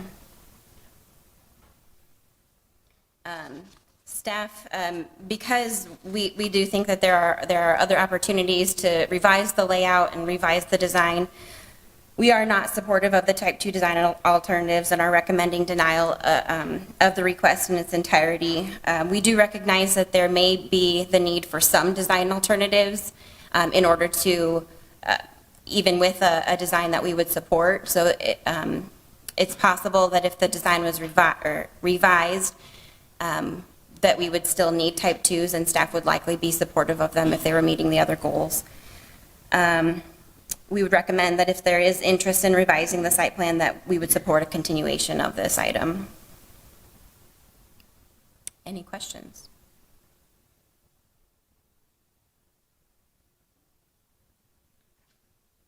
All right, thank you. Is the applicant present? Name, address, 10 minutes. I think you know the drill. Good evening, Honorable Chair, members of the Commission. Wally Peltz with Peltz Design Services, 2323 Dixon Street, Des Moines, Iowa, 50316. Apologize for the bright green, but last year I got accused of wearing teal or aqua, which they said wasn't green, so I made sure it was bright and green in celebration of St. Patrick's Day. With that, thank you, Jillian, for that information. We have worked with staff. I never like to go against staff. That's not my position. I walked in here and joked with Jillian. I said, can't you just put me on consent and we'll move on? But ideally, what we're talking about is we have gone through with staff. They have given us some recommendations. We have added bike racks. In our latest submission, we did add an outdoor patio so people could sit. The elevation discrepancy, which we've discussed, there's 8 feet of drop between Douglas and Beaver. My stormwater discharge is to Douglas. That's kind of what sets my grade engineering-wise. That's why it's problematic.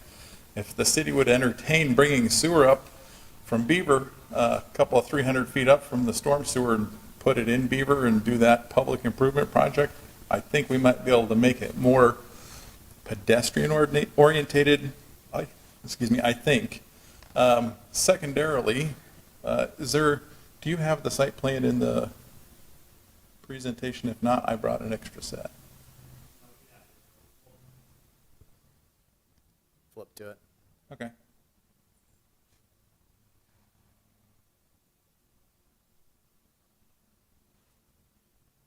You'll have to forgive us. When we're on the side, we're using a mouse, and it just is very hypersensitive, so it's not a problem.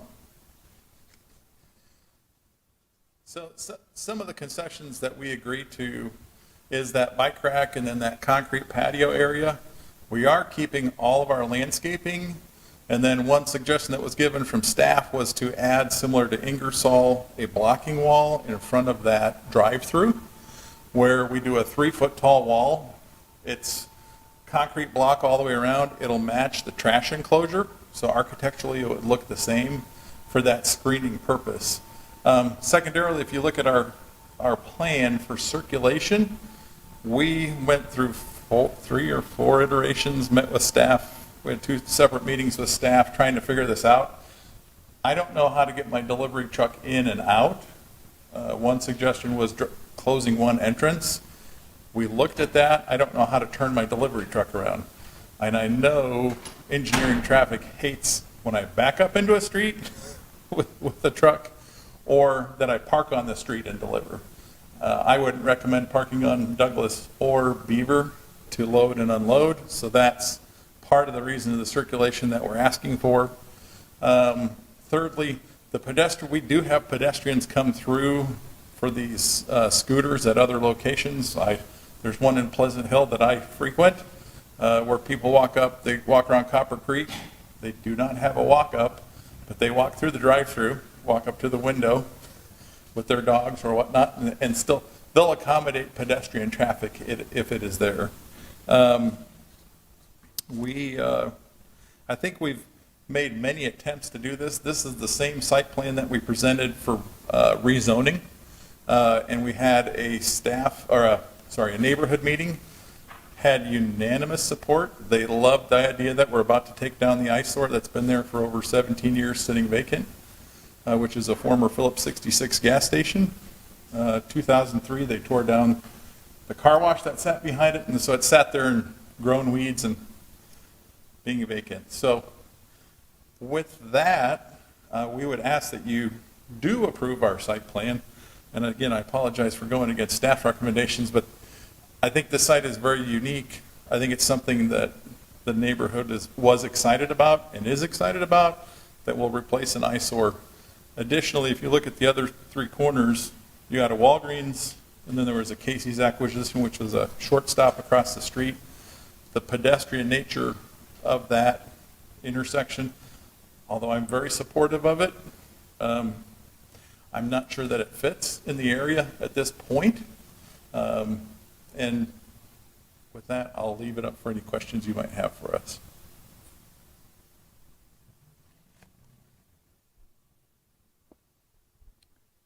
Any questions? Yeah, Madam Chair, Jan, I have a question of the applicant. So of the alternatives that you're waiving, are you still wanting to waive the whole list of things on page, on mine, it's page 4 and 5 of the... Yeah, that's A through G. That is correct. Because that's where our site plan is right now. We are showing that seating patio with a couple of benches. We added the bike rack, and then we added the screening along the outside of the drive-through to create. Can you scroll to that elevation view where they have that concrete block view? So it's a 3-foot wall that perimeters on the outside of that drive-through on the street side just to break it up. And that was, I know that was one recommendation from a staff member that says that kind of helps break things up. But even with those additions, you're not asked, none of those would impact A through G. They do not impact A through G, no. Okay, that was my question. Thank you.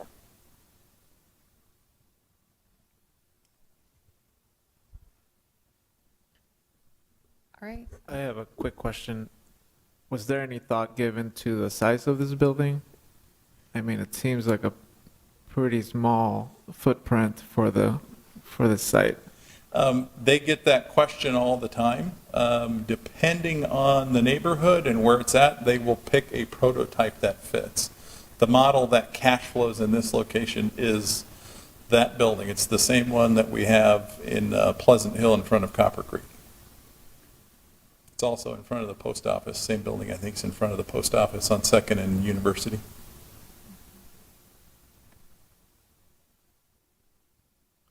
seems like both of those other locations are a little different than this one.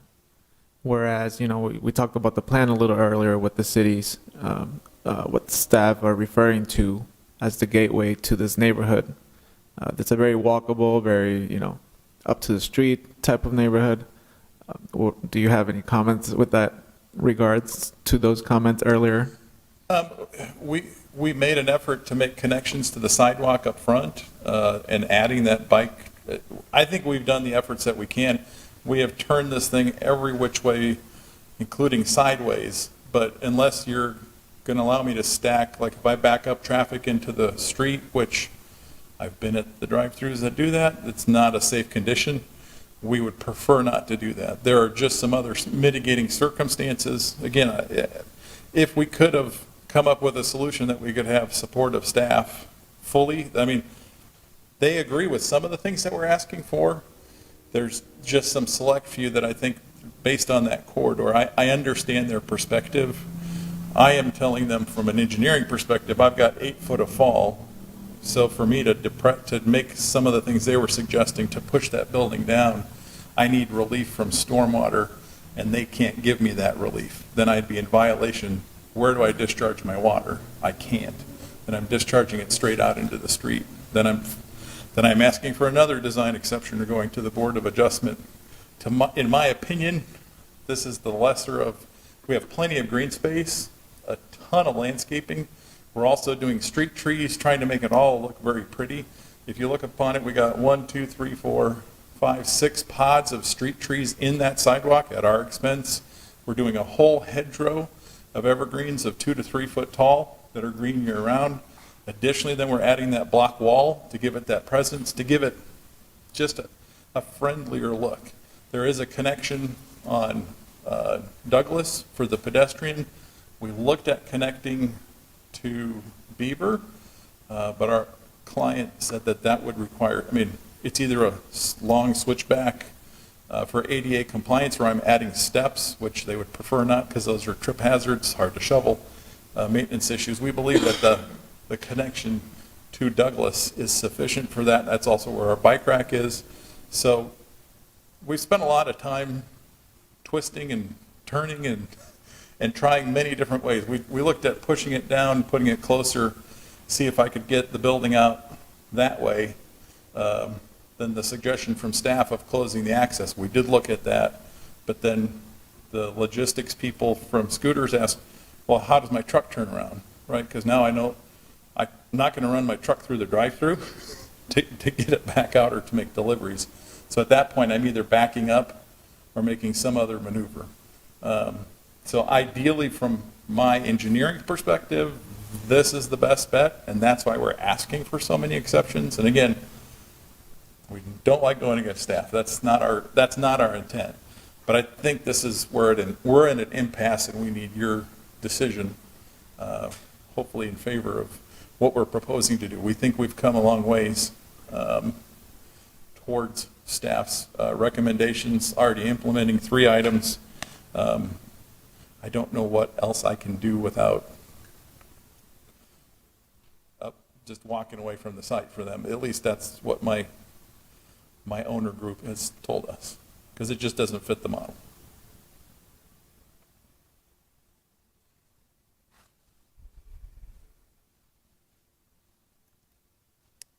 All right, thank you very much. Thank you. Are there any members of the audience in favor of this item?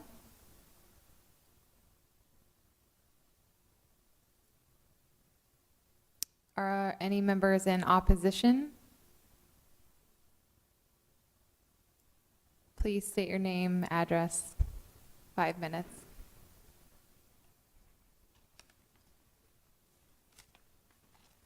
Carol Maher, Ward 3, zip code 50312, still happy St. Patrick's Day.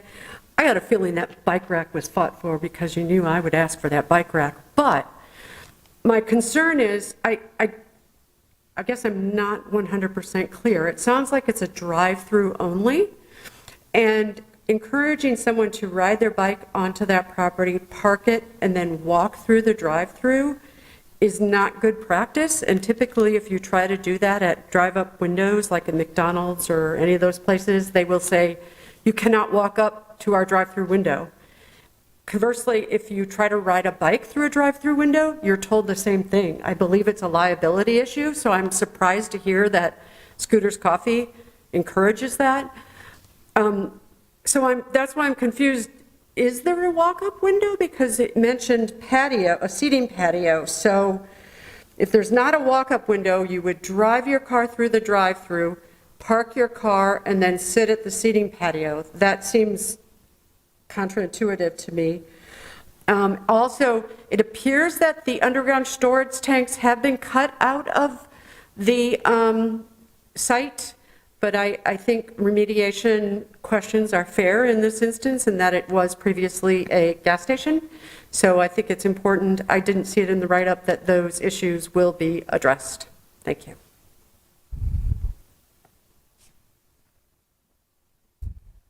Thank you, Carol. Is there anyone else in opposition of this item? And neutral? Do you have questions, sir? I do have a question. My name is Mark Metzke. Please, just say it into the microphone. Yes, Yeah. my name is Mark Metzke. I live at 7319 Oakwood Drive. I'm one of two owners of Beaverdale LLC, which is the property just to the south of the Scooter. And I'd like to know, is the grade, the existing grade, is the building going to be built on the existing grade that's there right now? Does anyone know? It'd be elevated. Okay. So Higher than the what- site, okay. they would need to bring in fill to the site to raise most of it to the Okay. level of Douglas Avenue. And then they would still have containment water runoff on the property then, or? Well, Wally's concept, I mean, I think during rebuttal, we can have him address what he's proposing and where his water Okay. runoff. And Okay. anyway, I'll have some comments later. Okay. And then it looks like, what, they're just going to have one entrance into it off of Beaver then? Is that correct, or? Yes. So yeah, the one there's- on Douglas will disappear then? No, the one on Douglas is there as well. Okay. So if you see the drawing up on the screen, there's one up to the north on Douglas and then one off of Beaver Avenue. The driveways. Okay, so the Douglas will still stay there yet, or? Yes. Okay. Yeah, I don't know if you can Okay. zoom up. Can you use the cursor and just Kind of confused, yeah, when it's going like that, yeah. Yeah, so that's Douglas Avenue right there. That's the driveway. And then off of Beaver towards the end On of the Beaver site. there, okay. Okey-doke, that's all I have to say. Okay. Thank you. Anyone else in, is it opposition, neutral? Okay.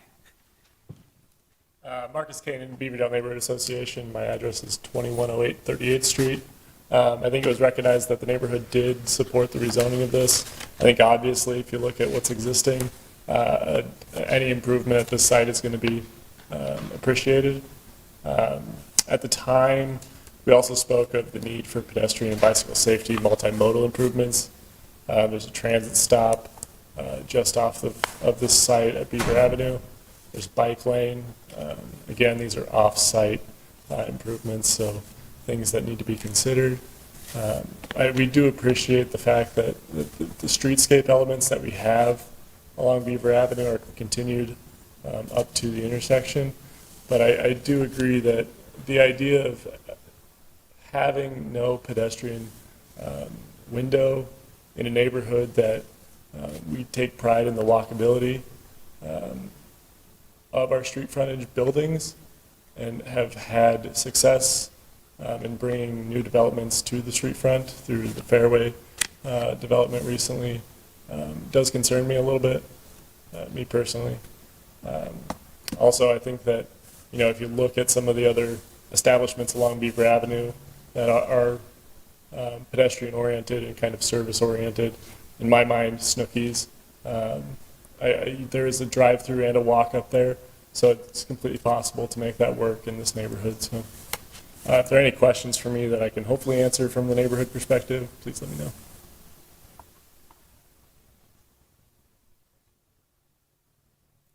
Thank you. Anyone else in the audience? Opposition? Neutral. All right. The rebuttal?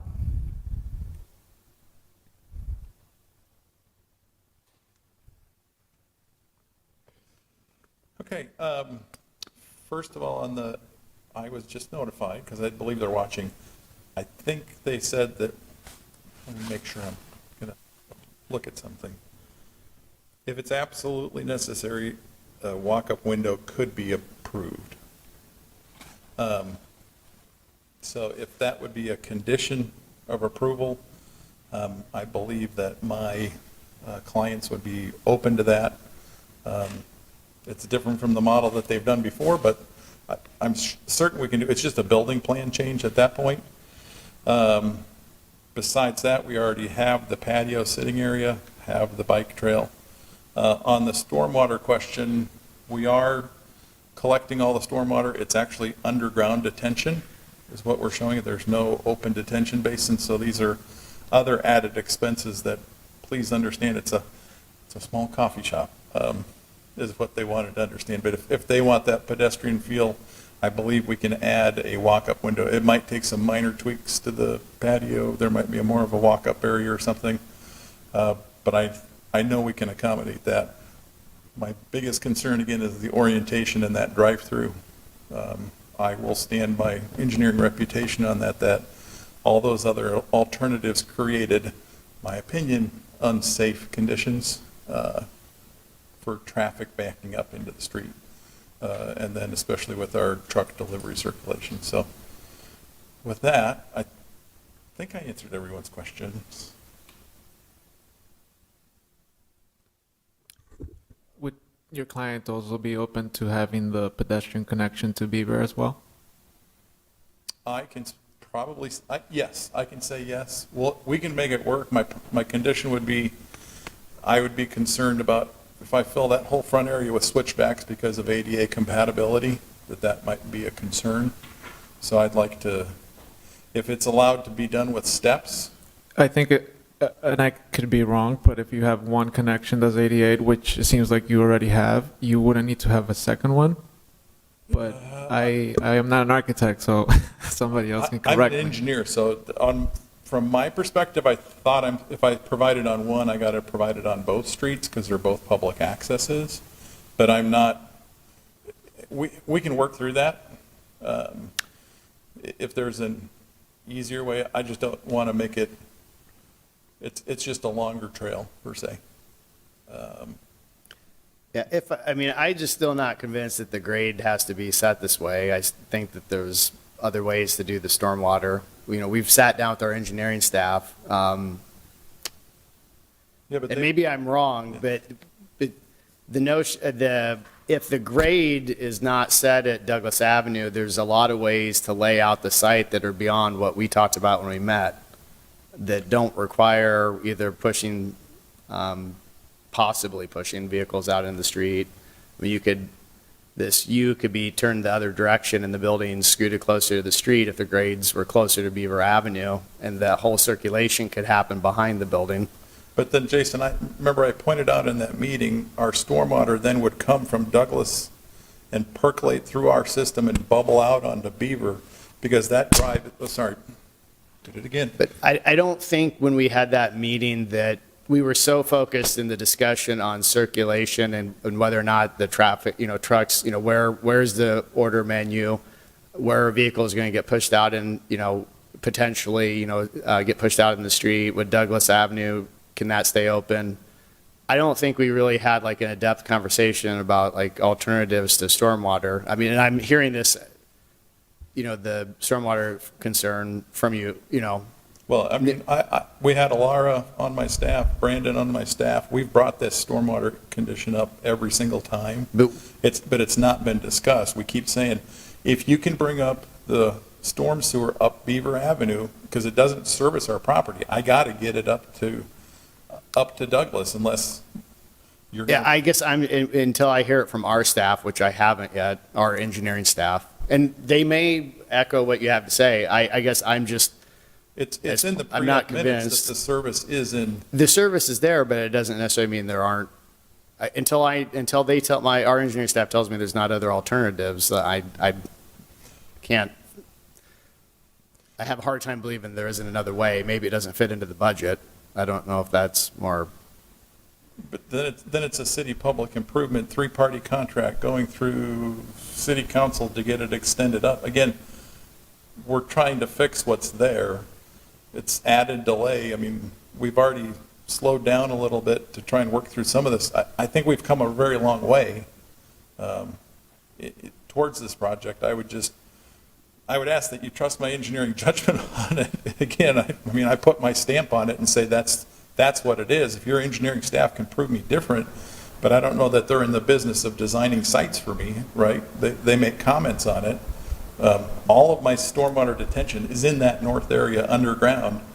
And with that 8-foot drop, how am I supposed to catch the water from half of this? Like, but it's 8 feet from like the far corner out at the street all the way down to the far, I mean, most of the site is within like 6 feet or so. Correct. I guess I'm not. But my storm sewer is only 5.5, 6 feet deep. I mean, I can get you the details of it. Was there a chance to reframe this a little bit? I mean, as a fellow PE, I trust you, right? I mean, if you put the stamp on, I trust you. It's your legal obligation and do that. You're in big trouble if you're lying and, or even just being wrong, right? Trust you. However, I have a real hard, and I expressed this when Jason supported the drive-through earlier. I have a challenge with this being the highest and best use for this property, especially when you're saying, hey, I've got a storm sewer 300 yards down. There's a lot more land there that seems like that would be the highest and best use for this type of a thing there.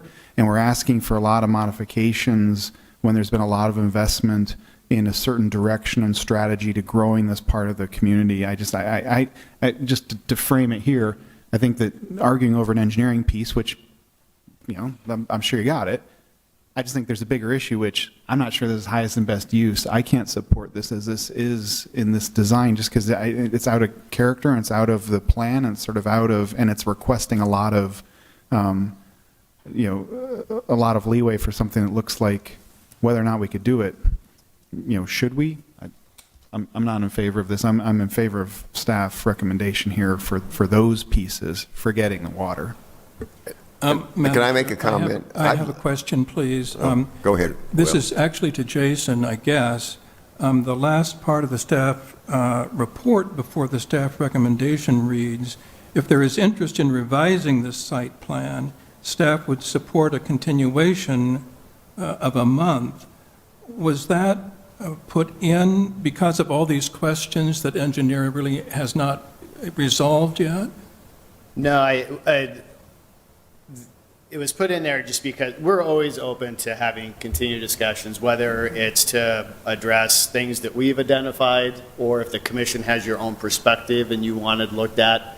We wanted to make sure that twofold. One, you knew that, we'd love to have, we're always open to more discussion. That's not a problem. The other is just to point out that continuing this just 2 weeks isn't really, we really want to make sure you understand that if there's going to be some changes of consequences, and there needs to be time for us to look at it, a month out is more realistic in a time frame for a turnaround than versus 2 weeks. So that's why we put that comment in there. I agree with that. I agree with that you're asking for too many waivers. I think it needs to be further discussions, and I think there's going to have to be some compromise. I have expert opinions. I understand that, but there's also expert opinions for the city. I've lived in the neighborhood for 17 years. I've seen the eyesore there for the entire time I've lived in Des Moines. It's an improvement, but I still think we have a little ways to go. We're getting into the details of engineering that I think needs to be consulted with the engineers from the city and you sitting down. We haven't even addressed the issue regarding the cement board lap, which is material on the north edge, which is different, yet other scooters have shown brick facades also. I just think that a month continuance is appropriate in this matter and see if you can work out something. I think that still fast tracks this. We've waited 12, 13, 14 years for improvement on the lot in the corner. And I was involved also with the Douglas Corridor project and have all that planning and the planned DSM and setting guidelines for the improvement of the whole neighborhood. We should follow those guidelines. We had neighborhood input and professional input, so I think we'd want to adhere to that as much as possible. Understanding you have your corporate interests for their various reasons why they want seeking waivers, but I still think you need to have further consultation. So I would request that you would agree to a continuance of 1 month on this matter. I would agree to that. See if we can work these things out. Okay, well, I'll close the public hearing quick here, so we can do that. And then, does someone have a motion to get that going? Okay, thank you. There's a motion on the floor from Francis to continue this until the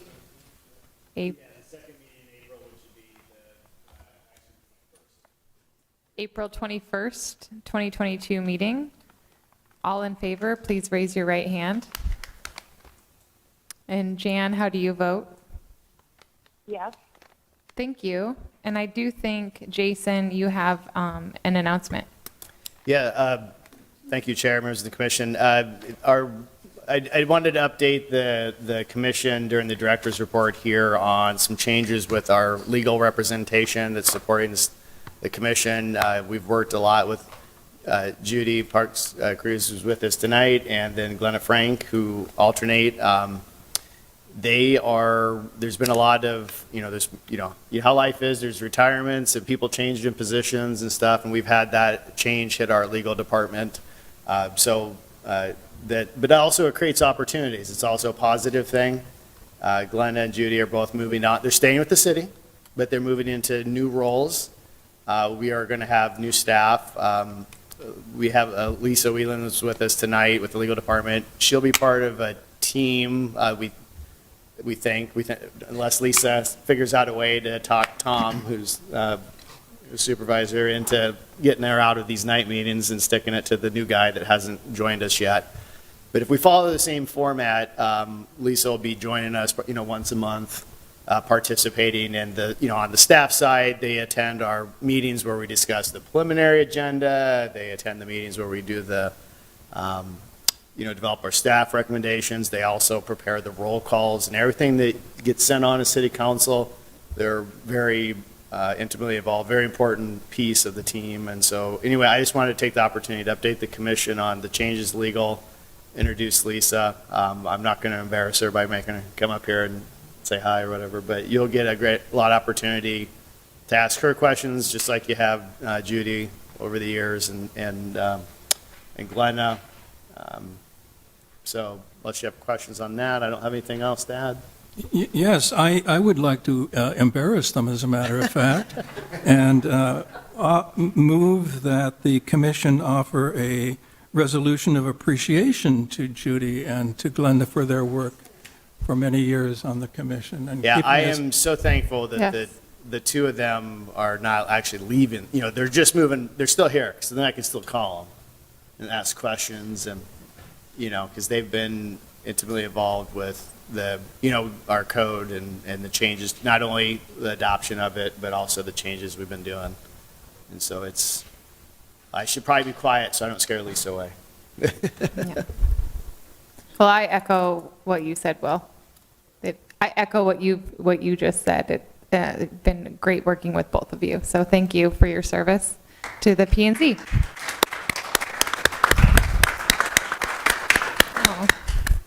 And I do have one housekeeping item. I forgot to ask for a motion to move the March 3rd, 2022 minutes.